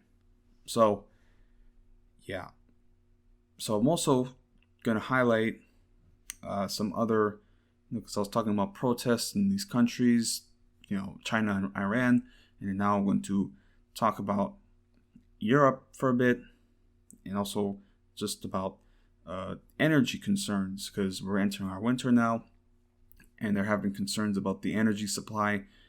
We had those Nord Stream pipeline sabotages and just all these other things that are happening. That's just this is just what we're living in. The resource wars, how they're going to gear up. So in Europe, they had this dependency on Russia for natural gas, and of course, this Ukraine war has jeopardized that.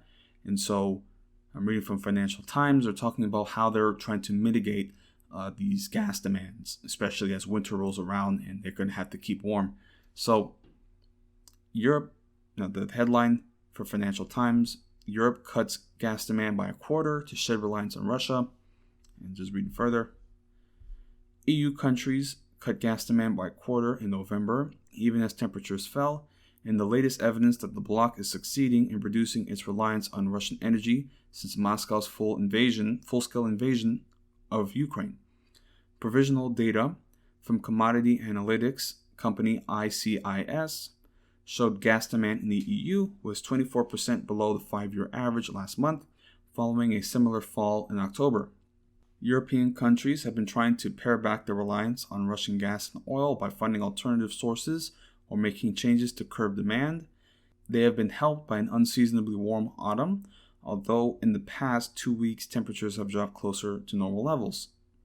In Germany and Italy, the EU's two largest gas-consuming countries, demand fell 23 and 21% respectively in November, ICIS found. In France and Spain, it dropped more than a fifth, and in the Netherlands by just over a third. Quote, industry is proportionally driving the biggest reductions in gas consumption, and this is entirely the result of clear market pricing, said Tom Marzik-Manser, lead European gas analyst at ICIS. The high gas price had disincentivized use, he added. In 2021, the EU imported 151 billion cubic meters of natural gas from Russia, accounting for about 45% of EU gas imports and close to 40% of its total gas consumption. And then there's also a graph here, and it kind of just shows there's a declining trend for the EU, for Germany, Italy. Again, though, we're not in deep winter just yet, so we're just going to have to see how it is. So, Europe has also imposed sweeping new restrictions on Russia's oil exports to limit its use of that energy source too.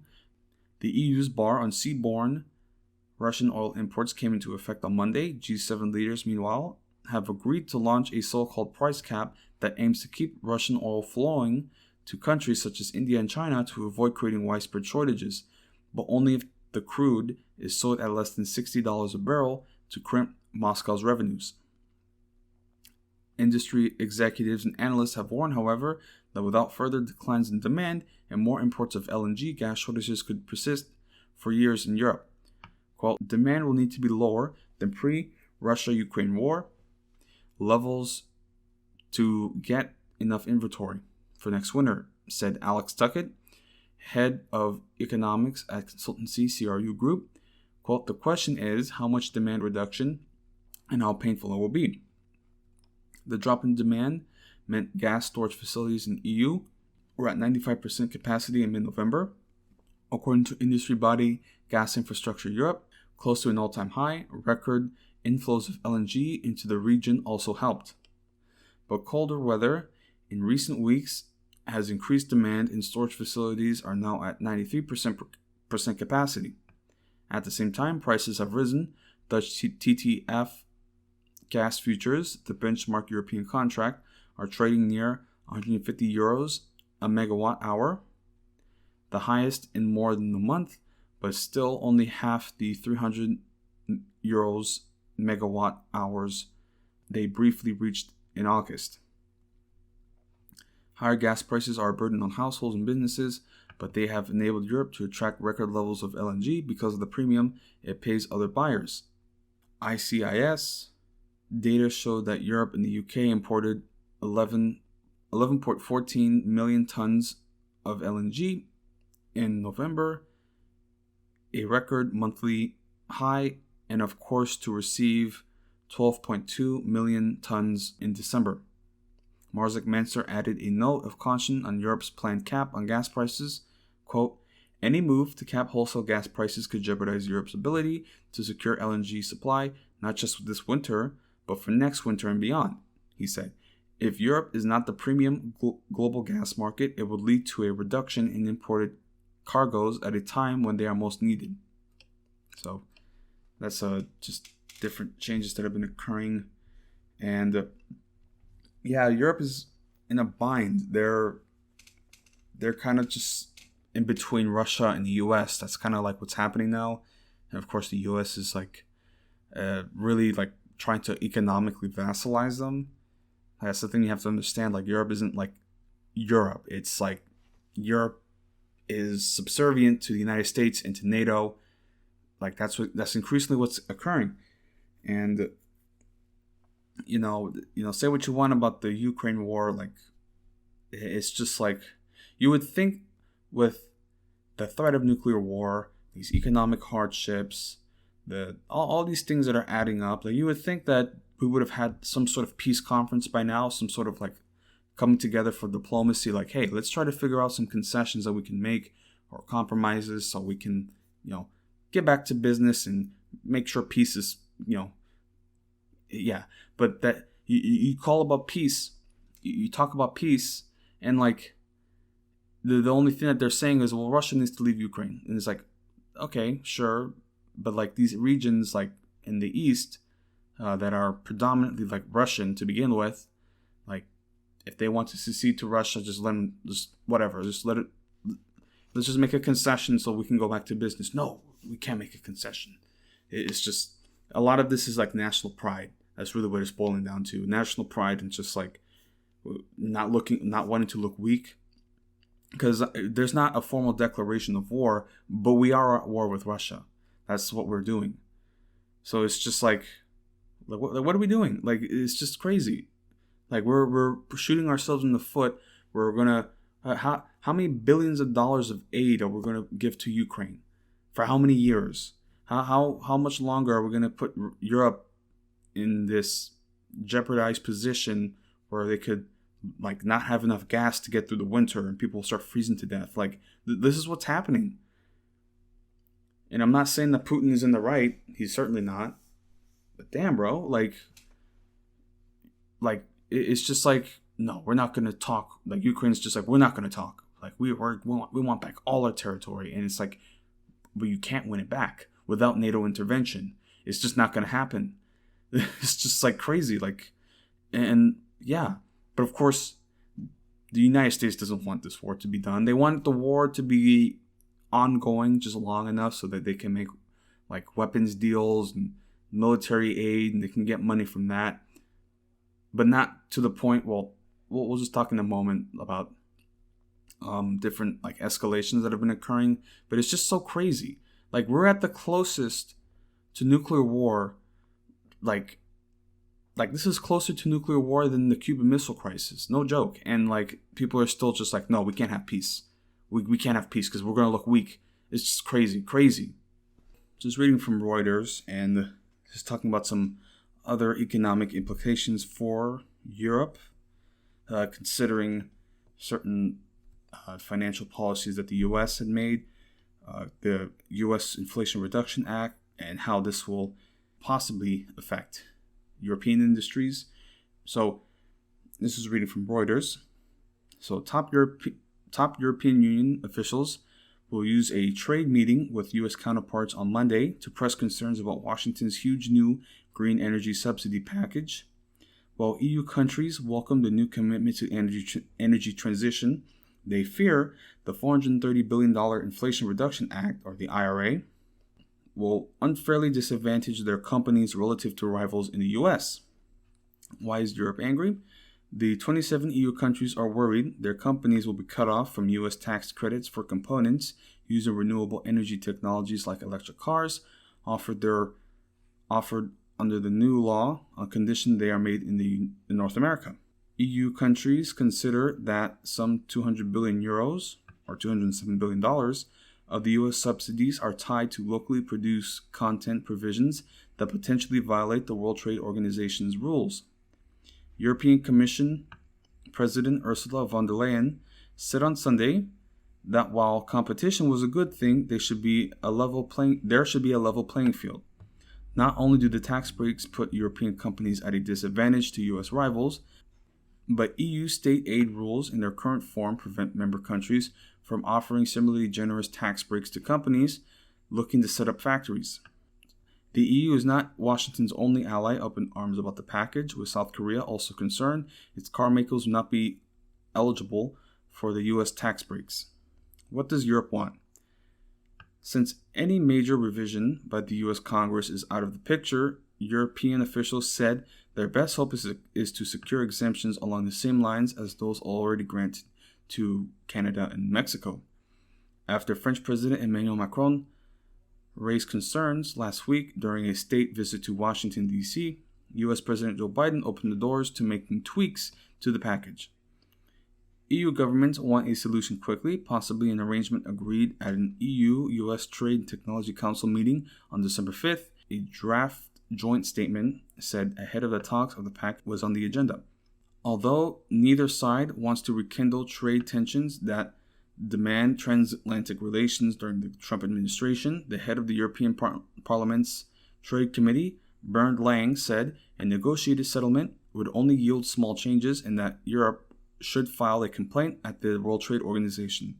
But such a riposte from Europe would be likely to face resistance from traditionally free trade-friendly nations such as the Netherlands and Sweden. Can Europe also support its companies? France had led calls for Europe to respond with state support of its own for European companies, including through a Buy European Act and large-scale subsidies. While not a vocal as vocal about the possibility for a massive subsidy program, Germany has shown interest in supporting European industry, although its coalition-led government is far from united about how to do so. Meanwhile, some German officials point out the 200 billion euros in EU pandemic recovery funds remain available and could be repurposed to support industry. European governments can also pool resources to subsidize cross-border projects deemed to be in the broader EU interests, but getting such initiatives approved by the European Commission can often prove long and complicated. With a number of big projects in the pipeline, French Economy Minister Bruno Le Maire and his German counterpart Robert Habeck last month called on the Commission to streamline and speed up the approval process. Von der Leyen said the EU state aid rules should be adapted in response to the U.S. green subsidy push. So $1 US is 0.9649 euros. So euros used to be more expensive than dollars. So yeah, that's putting them in a weird spot. But yeah, so that's what we've been reading on with the European economy, and with this Ukraine war, like it's kind of put them on a downturn. So yeah, they're concerned. Their industries are concerned, and the U.S., of course, is like the big daddy, the sugar daddy. So yeah, they're just trying to make tweaks there. But we're talking about they just made a little comment earlier about the German government and just like some certain disunity there. But there was recently a development or a conspiracy to launch a coup in Germany. And it was just like last week. And this is like the most random, this is like a Hoi 4, like Hearts of Iron 4, like just like event, like pop up, like, so supposedly there was a far right group that they're not Nazis, because Nazis are like super outlawed. Like if you're a Nazi, that's like straight to jail in Germany. So they're not Nazis, but they are German imperialists. They're German monarchists. So they want to they don't recognize like the Weimar Republic and this republic in Germany. They want to restore the Reich. So it's like not that Reich, the second one. Like it's like the third one is bad. Like we don't they have to say that. It's like, no, I'm not a Nazi. I'm a German imperialist. Like it's just wow. Okay. And this was also like a couple of years ago. There were some special forces, like German special forces, that were linked with far-right underground groups that got arrested.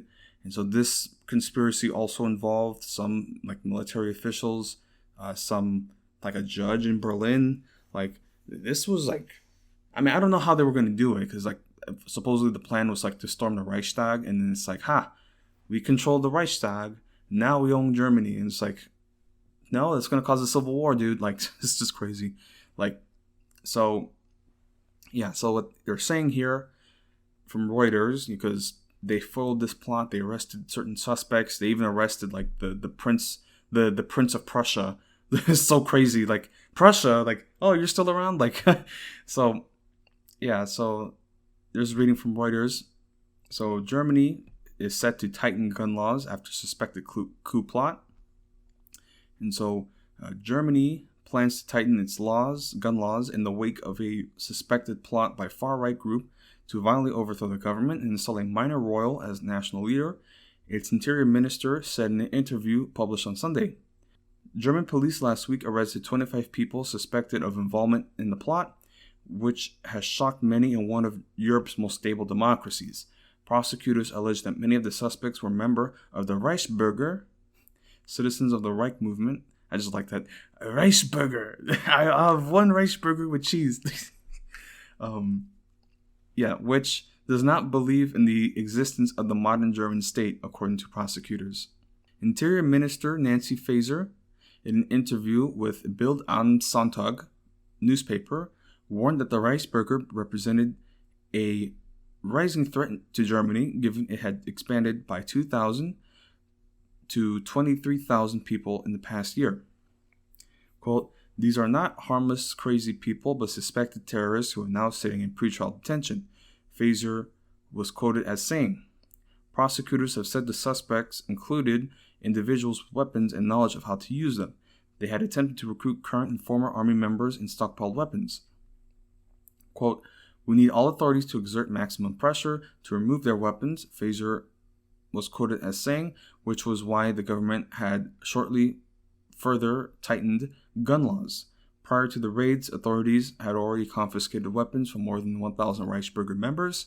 However, at least another 500 are still believed to hold gun licenses in a country where the private possession of firearms is rare.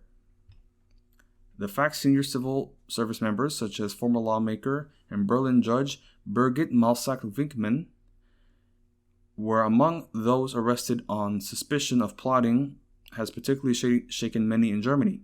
Jokan Lober, the lawyer who defended her in a legal case in October, where the Berlin government tried to force her to retire as judge, declined to comment on her arrest. The Berlin branch of the far-right Alternative for the German Party, of which she is a member of, said it did not know which lawyer was representing her and could not comment on her specific case until the investigation yielded results. The Interior Ministry also wanted to tighten disciplinary procedures for civil service members so it could more quickly fire them or withdraw their pension in the case of serious misconduct. Sources familiar with the matter told Reuters, at the moment, such procedures can last for years. So they were going to try their own little January 6th, I guess, they're just trying to storm the Reichstag. And of course, like, the German intelligence is very good, so they foiled that. But yeah, that was interesting to read about. I'm like, what? And again, too, it's just so funny. The Prussian heir, the Prussian prince, like, what? Yeah, let's reinstate him as king, as Kaiser. It's just so funny, so silly. Like actual monarchists. It's not even like they're fascists. Like, they're just monarchists. Like, it's so weird. Oh, well. But that happened in Germany. And again, there's that far-right movements that have been occurring there. But, hey, what can you do? So, that's Germany and some just political conspiracies there. And so, now we are going to touch up on the Ukraine war. It's just developments there. A lot has happened in the past couple months. There have been missile strikes, drone strikes in Russia, and also, so there have been missile strikes and drone strikes in Ukraine committed by Russia, but there have also been drone strikes in Russia by Ukraine. So this is like the age of warfare. It's like a very long range and just sending a drone and it's like they have like kamikaze drones. So literally, like the drone just flies into the target. That's just the warfare that we're living in.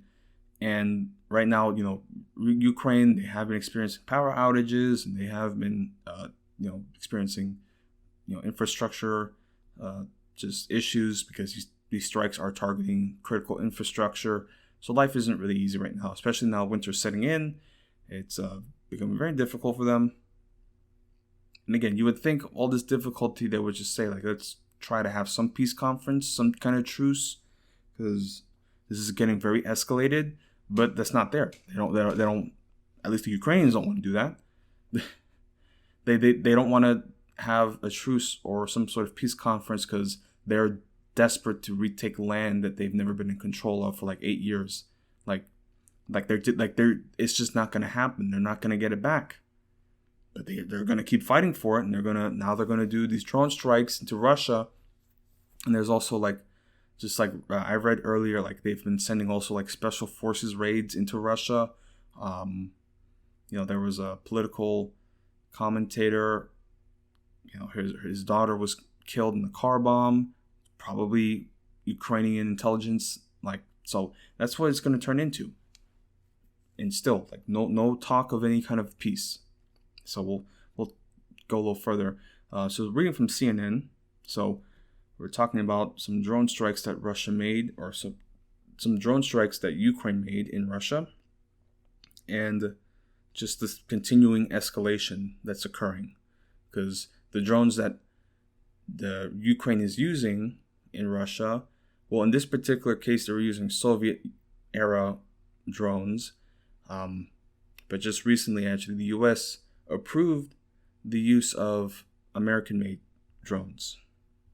So, real quick, we'll read on this drone strike from CNN, because what the official statement that they're saying, because at first they were saying, oh, we do approve the use of American drones in Russia, but now it's more just like they don't encourage nor enable it, but it's just like it's kind of either or. Because anyway, like the U.S. is sending all these weapons and munitions there, so it's like, yeah, it's just escalations regardless. But reading from CNN, so Russia launched a fresh barrage of missiles towards Ukraine on Monday as it accused Kiev of striking military airfields deep inside its territory.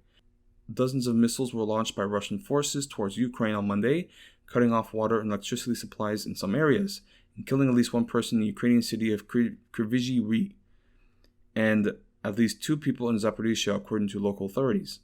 Debris from one missile also crossed the Ukrainian border, hitting a town in Moldova. Yeah, Moldova cooperates with NATO. So they're not officially in NATO, but they have like positive relations. So, yeah. But still, that's a pretty significant escalation. The Ukrainian Air Force said that more than 60 Russian missiles were intercepted, yet some reached their targets, and the shelling cut water and electricity access in Kryvyi Rih and in the southern city of Odessa, after recent shortages across the country due to Russian attacks targeting critical infrastructure. The Russian Defense Ministry said that Ukraine used drones to attack 2 Russian military airfields on Monday morning, adding that its air defense intercepted the attacks in the Saratov and Ryazan regions, according to a statement carried on the official Russian news agency RIA Novosti. Quote, on the morning of December 5th, the Kiev regime, in order to disable Russian long-range aircraft, attempted to strike with Soviet-made jet unmanned aerial vehicles or drones at the Diaghilevo military airfields in the Ryazan region and Engels in the Saratov region. It said in the statement, quote, the air defense of the Russian aerospace forces intercepted these Ukrainian drones flying at low altitude, it said, adding that the destroyed drones slightly damaged 2 aircraft. 3 people were killed and 6 injured after a fuel truck exploded at the Russian airfield near the city of Ryazan. Russian state media reported the explosion occurred in an aircraft parking lot at the airfield. Emergency services told state news agencies TASS on Monday.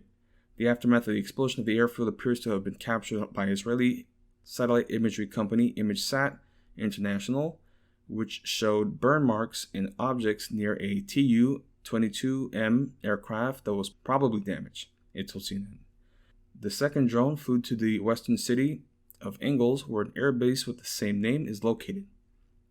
CCTV footage geolocated by CNN appears to show an explosion lighting up the sky at around 6 a.m.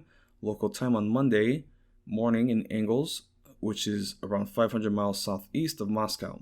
The footage, which was shared on social media, was recorded approximately 3.7 miles away from where the Engels 2 aircraft is located, a strategic bomber airbase. The Saratov region Governor Roman Busargin reassured residents on Telegram that no civilian infrastructure was damaged, but said, quote, information about incidents at military facilities is being checked by law enforcement agencies. He acknowledged information about, quote, a loud bang and a burst in Engels in early morning was spreading on social media and the media. Pro-Russian bloggers have said that the incident were likely an act of sabotage from Ukraine, which had not confirmed that it attacked either airfield. And also just some statements about power cuts in Ukraine. So the Ukrainian Air Force said on Telegram that 70 missiles were launched on Monday by Russia, while it said that a, quote, massive attack on critical infrastructure had been repelled. With the bulk of missiles intercepted, some caused considerable damage. The port city of Odessa appearing to be among the worst affected regions. Water supply, company Infoxvodokanal said that in Odessa, quote, all pumping station and reserve lines are without power, thus consumers don't have water. Quote, part of the city is without electricity, some boiler houses and pumping stations are off, said Alexander Vikul, a military official in Kryvyi Rih. In the capital, Kiev, about 40% of people in the capital are without power supply after an energy facility was hit on Monday. In the capital, Kiev, about 40% of people in the capital are without power supply after an energy facility was hit on Monday, according to military official Alexei Kuliba. Power cuts were also reported in the western Ukrainian region of Prikarpatia as a result of Moscow's shelling campaign. State energy company Ukrenergo had reduced electricity capacity in the Prikipati area by 1/3. Svitlana, a regional official, said. The head of a major energy distributor said the overall situation was difficult but under control. Quote, almost all regions of Ukraine are subject to energy blackouts. Power engineers have started to repair the damage. The work will continue overnight. We will try to return to the scheduled outages as soon as possible to stop emergency outages. So it's just other things that have been occurring, but it's taking a toll on the infrastructure, the power supply, water systems. So it's difficult what they're dealing with. But yeah, these missile barrages by Russia are pretty significant. They're being intercepted. Yeah, it sucks. They're launching they're saying up to 70 missiles into Ukraine. It's hitting the infrastructure. But, there was some debris that landed in Moldova, which isn't a NATO country, but it's still pretty significant. And then there was another missile that was intercepted. That it's still unsure what happened here. They're saying that it was intercepted and the debris landed in a village in Poland and actually killed 2 people. And then so there was a very serious concern of what's going to happen. Oh God, a missile hit Poland. It was pretty funny too, because not the situation, not those people dying, but my friend, he was getting married, not even 2 days beforehand. So we're just I'm damn, bro, you're gonna get a nuclear holocaust for your honeymoon. It's just so funny. It's you gotta laugh at it somehow, but it was a nice ceremony. It was a nice wedding, but it was just damn, what's happening? Anyway, but yeah, just reading about what happened with Ukraine and with Poland, and this basically international incident. The area was whoa, this is what I mean, that we're closer to nuclear escalation and the Cuban Missile Crisis, because missiles, this sort of stuff, debris and drones. There was a report of a drone that was just idling, a Russian drone that fell in, I think in Austria or somewhere. It was this is what's going to happen. It's just collateral.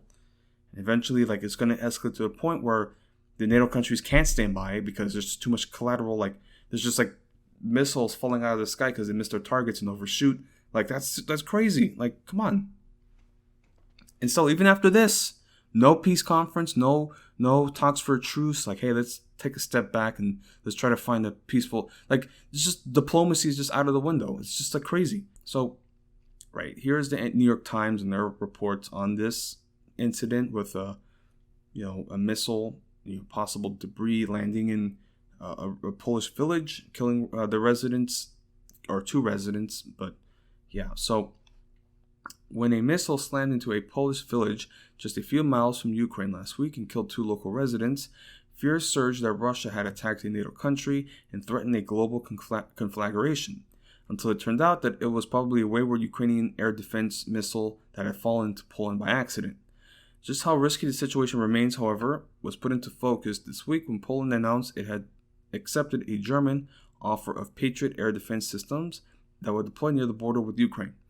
Poland, like the United States, has provided steadfast support to Ukraine since Russia invaded in February, supplying weapons and unwavering diplomatic backing, but it has no desire to get into a war with Moscow.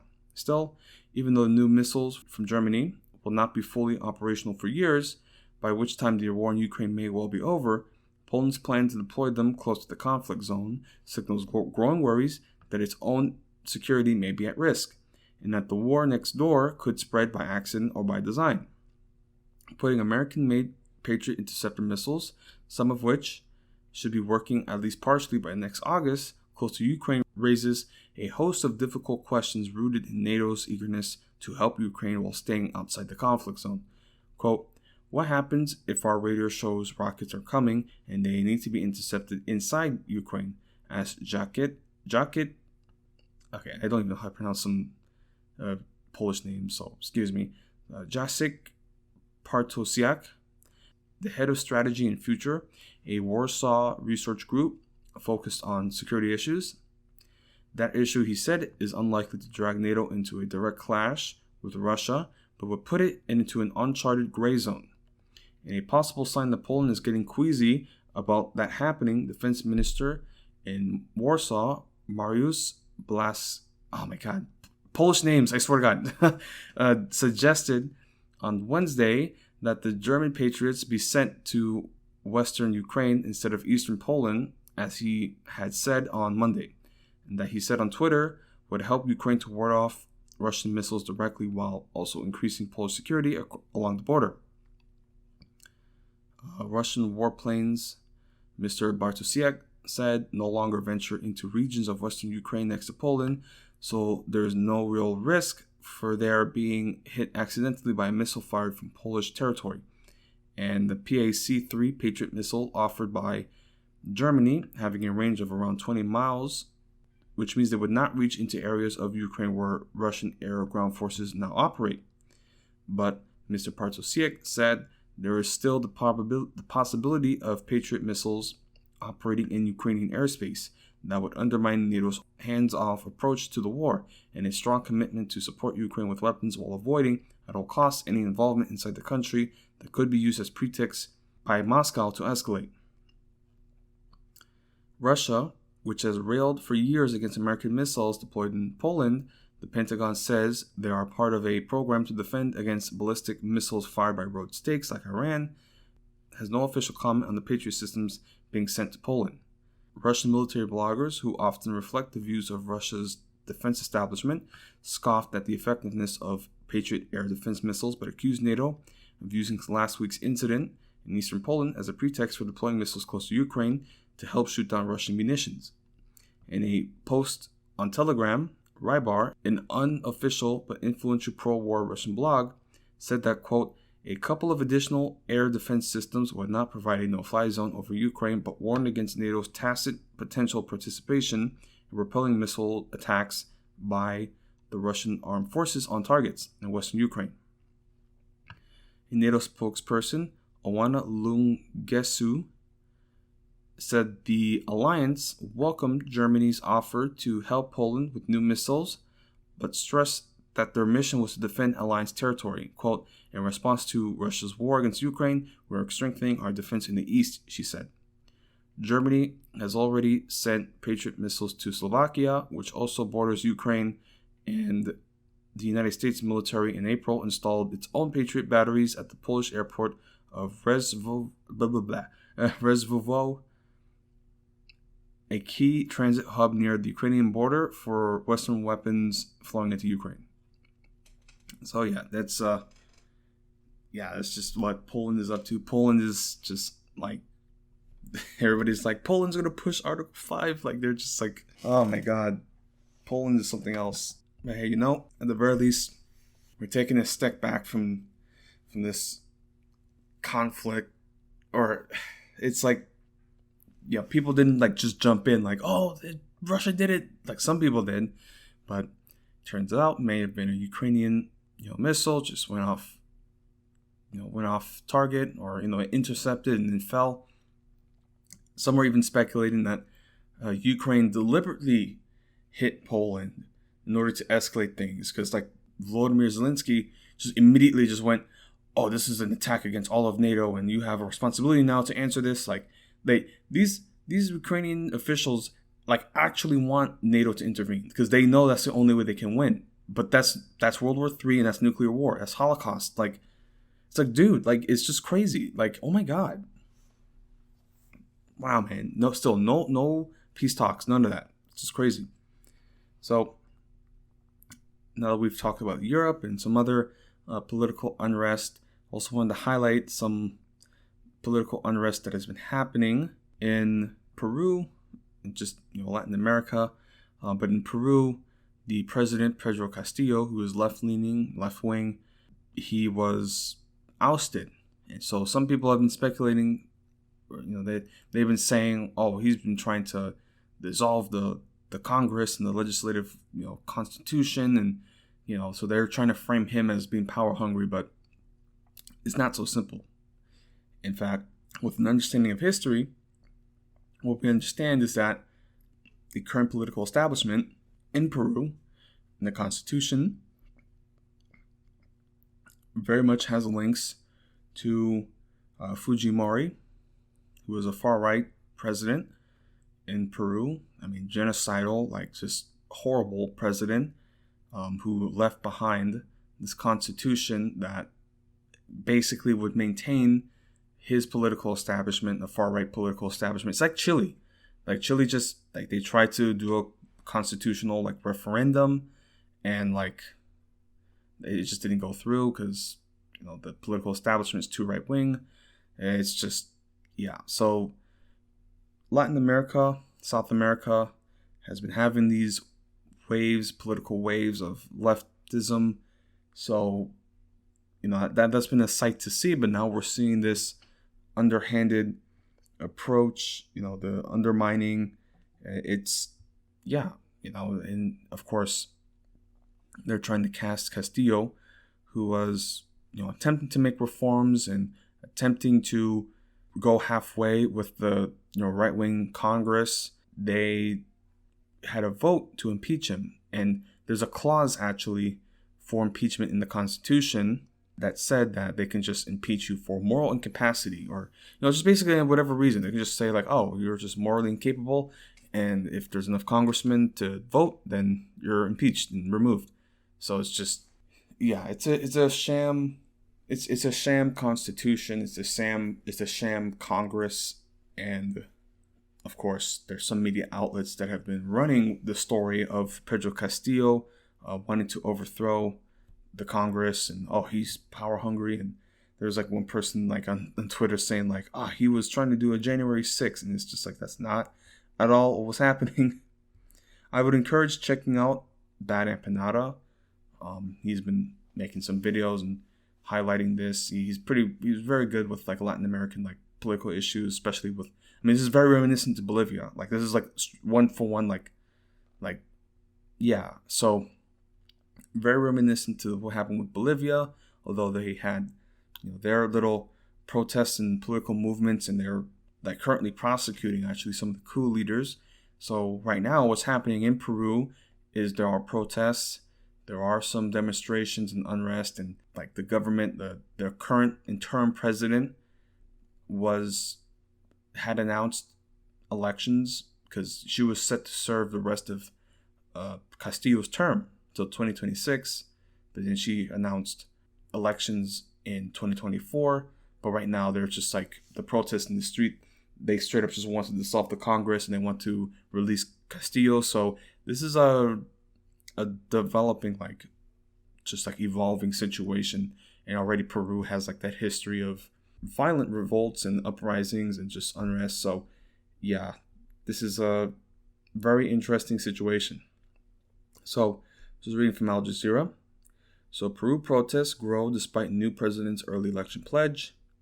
Protesters in Peru have erected new blockades and expanded their demonstrations in several regions as calls for new elections and the release of detained former president Pedro Castillo grows across the country. Hundreds used burning tires, wood, and rocks on Monday to block an airport runway in the country's second largest city, Arequipa, in anger over Castillo's impeachment and arrest, while new roadblocks were set up in major cities. clashes between protesters and police in the southern city of Andahuaylas left 2 dead and at least 5 injured, including a police officer, as demonstrators attempted to storm the city's airport.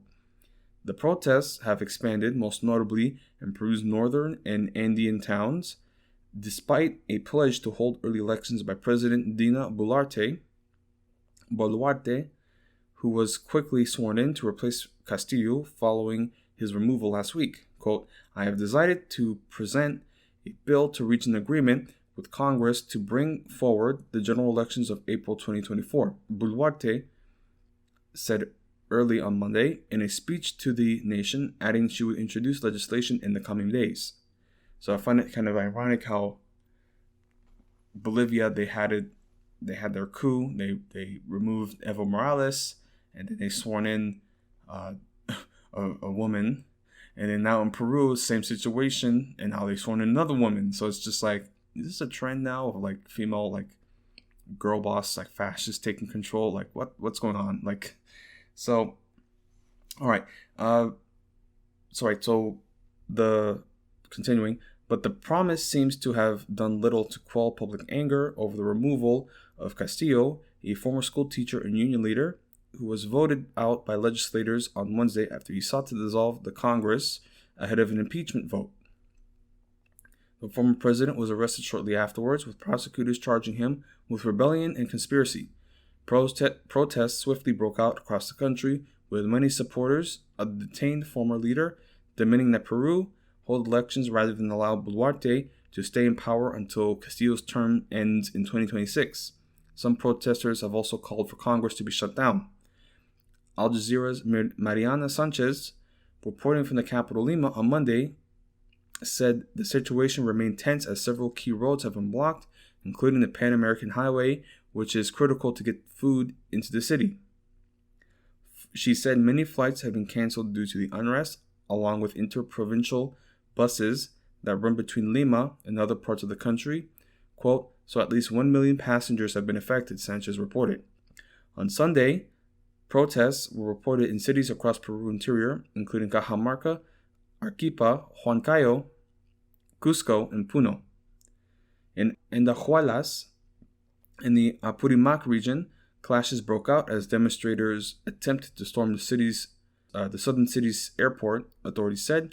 Protesters fired slingshots and hurled stones, while police responded with tear gas. Images from the scene broadcast by local television showed. Eliana Revolad, the head of Peru's Ombudsman office, told a radio station that a 15-year-old and 18-year-old died during the clashes, quote, possibly as a result of gunshot wounds. Baltazar Lantaron, governor of the Apurimac region, told local television station Canal N that, quote, 4 injuries are treated at the health center, 3 of them with wounds to the scalp and multiple injuries. Hundreds of people also held protests at the Legislative Palace in Lima, where riot police used tear gas to disperse crowds. Inside the palace, the Congress had convened an emergency session to discuss the crisis, but had to be suspended after physical altercations broke out. In images posted on social media, a man could be seen punching another man from behind, and members shoving each other in the center of the chamber.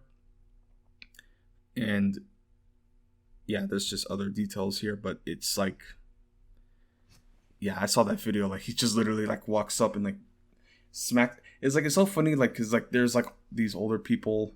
It's so funny watching older boomers like fight because they don't know how to throw hands, but it's just like, like he just hit him in the side of the head, and then he immediately like runs to the other side, and then they're just like pushing each other. It's like, it's funny, but like at the same time, like it's their version of like the Senate chambers. Like like soon enough we're gonna have fights in our own like Congress and Senate chambers. Like it's gonna happen. So it's like, this is just crazy what's going on. But yeah, those protests are heating up, and people have been killed so far, and yeah, it's escalating. You know, this is what's happening in Latin America, and there's going to be more of these coups and governments being overthrown, just unrest, and absolutely the CIA is involved in this. Like, yeah, they have a hand in all of this. it's just now they can't just do it through an outright like military like dictatorship, military junta. They have to do it through a legislative procedure. So that's how it is now. But I've talked for quite a bit, and I think that's what I'll touch up on with this international field. But I do want to talk on some different natural weather events and also just some other natural stuff. So I'll just open up with just these costs that have been coming out from Hurricane Ian. The Hurricane Ian, which hit Florida, Category 4, devastating storm, and it's the most expensive disaster since Hurricane Katrina, the most expensive disaster of this year by far, estimated at $50 billion.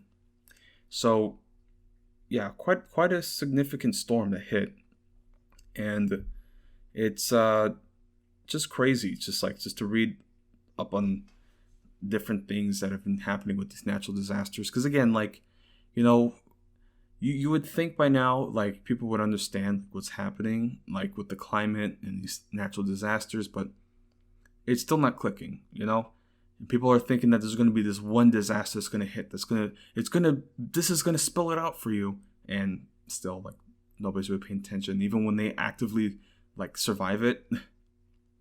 So, there's not much else to say, but I'm just reading from, like, the week, just, like, different reports, and also just, like, the different costs of other disasters this year. So, they show here that reinsurer Swiss Re found that Ian caused between $50 billion and $65 billion in insured damages after battering Western Florida with extreme winds and torrential rainfall in September. Swiss Re says the damages underscore the threat potential of a single hurricane hitting a densely populated coastline in otherwise benign hurricane season.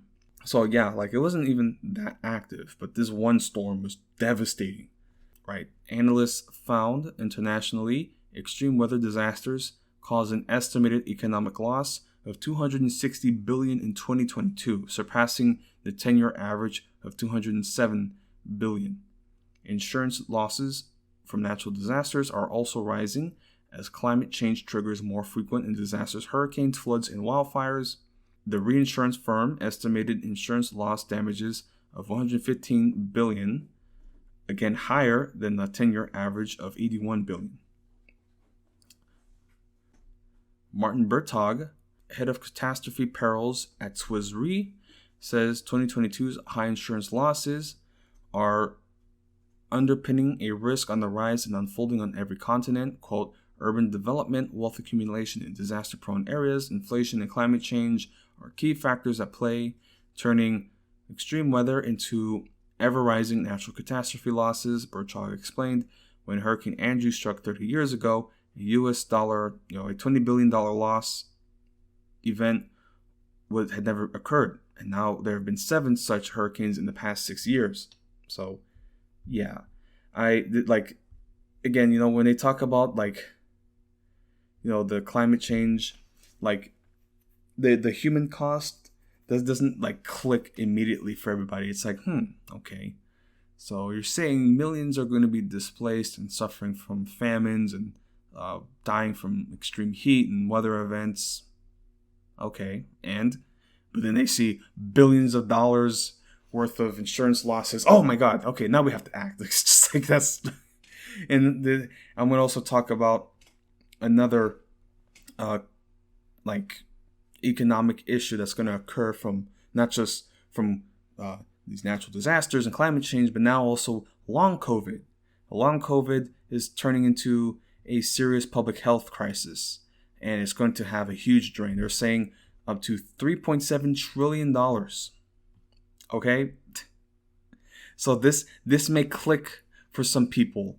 So it's not the human loss that they're going to pay attention to, it's the monetary loss. Like, oh shit, man, we should have taken this seriously. Look how much money we're losing. Oh my God. That's the only way you can get through to people. So, reading from CNBC and what their findings are. So, what they're saying here is that long COVID could be the next public health disaster. And again, from CNBC, the country is about to enter its 4th calendar year of the coronavirus outbreak, and new variants are expected to make for a tougher winter. Researchers think most Americans have had COVID-19 at this point. Studies suggest subsequent infections raise the chances of an adverse outcome, including hospitalization and death. The virus has killed more than 1 million Americans to date, and some 2,000 more die each week, according to the Centers for Disease Control and Prevention. Long COVID demonstrates that the virus is taking a lingering, pervasive, and perhaps even more insidious toll. Medical experts have called it, quote, the next public health disaster in the making. Quote, there are just large numbers of people affected by this, said Dr. Peter Hotez, co-director of the Center for Vaccine Development at Texas Children's Hospital and a dean at Baylor College of Medicine. That number will only continue to grow as COVID-19 continues to circulate. HHS said in a recent report, quote, this could be game-changing in terms of how we do medical practices in the same way HIV and AIDS was a game changer.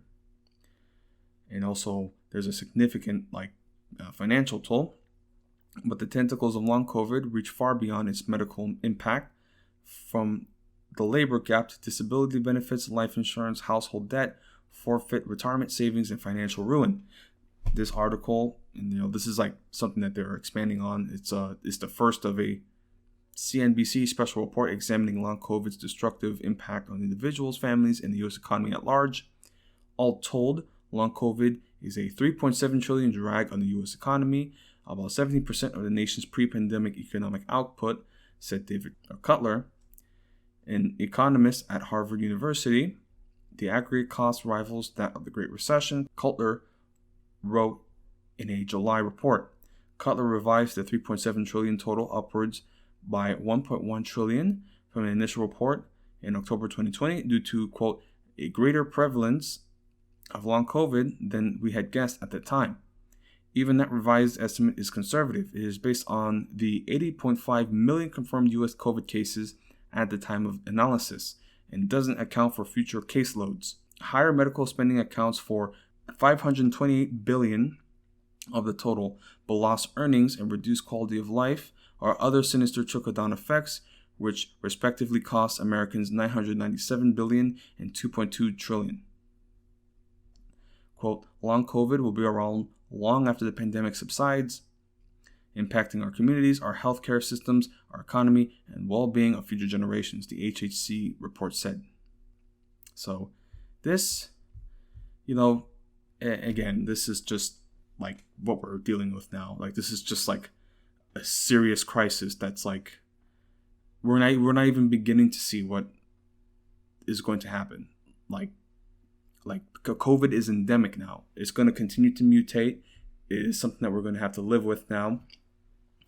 And it's just, it's robbing our future. As I said, the people's lives are going to be irreversibly changed because of being infected and the costs that are associated with that.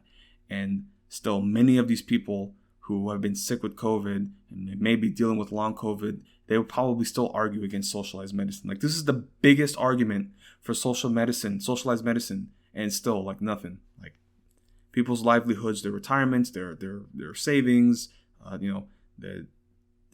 it's just crazy. And nothing's gonna get done. No healthcare for all, no Medicare for all, and this is just what we're gonna have to deal with. And some of my family members have been sick with COVID. My mother, she got sick twice with it, and she's getting older now. And this is very concerning now because I know these health problems are going to get worse for her, and I'm in no position to help. I'm just not. I want to help, and I'm thinking just now what I'm going to do once I graduate. I'm straight up looking to see housing prices around, because I've been talking about wanting to leave Texas, but I'm I got to be here for my mom because she's going to get older and she's going to have these health problems. It's just going to be our reality. And just thinking I should maybe buy a house out here, maybe get a home for her to retire in, and I can take care of her.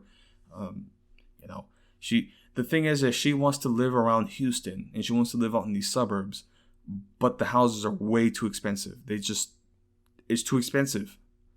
But out here, I've seen some listings and they're not bad. They're really not bad. I just, this is something that I have to like think on. Of course, I have to save up for down payments, and like I have no idea when it comes to like mortgages or any of this like stuff. But it's just like I have to prepare myself for this inevitability, particularly with my mother. But yeah, like this is like just crazy, like the times that we're dealing with and what's coming down the line. And still, like, you think it's bad, and then like it just gets worse, and you're like, how did we get here? And so I spoke a lot today. This is a long episode, and like I'm kind of like wearing out my throat a bit. So I just wanted to wrap up with those subject matters.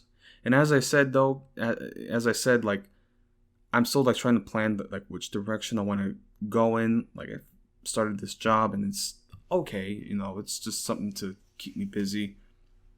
But I'm just like, I don't know. It's just like I'm just worried about like, oh man, am I gonna get laid off, or like, oh, like it's just like so crazy how like you get a break, but it's not even like a full break, because it's just like anything could happen, and like you just like you speak with your manager, and it's like, well, we looked at your metrics, and we're just gonna have to separate. That's what they call it now. They call it a separation. Like it's just so crazy, and then I have to go back in the rat race again. I'm still in the rat race, but it's just like, yeah, man, it's just the things are really tough, very tough, and just trying to make plans, because at the same time it's like, as I've been talking about with my mom, it's like I have to be here for her as she gets older now and dealing with these health issues, and then what happens when she's gone. And that's really the only person that I can be for here, because that's just all it is. Like that's the only person that I owe anything to, that I have to help out. And when she's gone, then I'm truly on my own. Like nobody's been helping me out except her. So yeah, it's just that true sense of like being alone and having to survive. And I have to plan for it and have to prepare for it. That's why I'm looking into possibly buying home. I'm just looking at different like prices in different states, and I don't even know, like, because I don't have the resources to just move. I don't know anybody else. Like I only know people in like where my family is usually like New York or Florida. Those aren't really places I want to live in, but that's the only people that I know. So it's just like, anyway, again, I wanted to rush things, and I wanted to like move like as soon as possible. Like once I graduate, I'm just gonna go and hit the road. But now I have to think more long term. Now I'm thinking like 10, 20 years down the line where I'm gonna be, which I guess is good. Like that I'm thinking more long term. And yeah, I'm single, so I have nothing, and I probably won't have kids. I don't know. It's just whatever. Just things that I'm thinking on. It's just, you can have a plan, a general direction of where you want to take your life, but of course you can't keep it too rigid, because then it's like, because nothing ever works out, and sometimes you just end up in a situation that is not what you were expecting, but it's working and you're happy. So that's the mindset that I have to be in moving forward. But anyway, I think I want to wrap up with this. And I do appreciate y'all listening, just my ramblings. And this is a very long episode. I was talking about a lot. My throat is pretty sore. But I'm going to wrap up with this. And I would encourage checking out my YouTube. I do release some, like, I'm doing more like Let's Plays, like video game Let's Plays. It's just something fun that I can put out.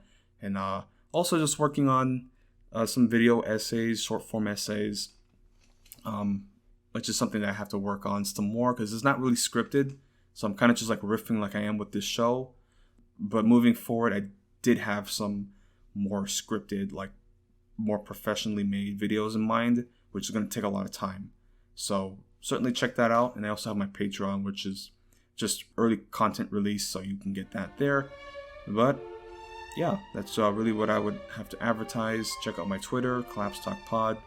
And thank you for tuning in, and I'll see you soon.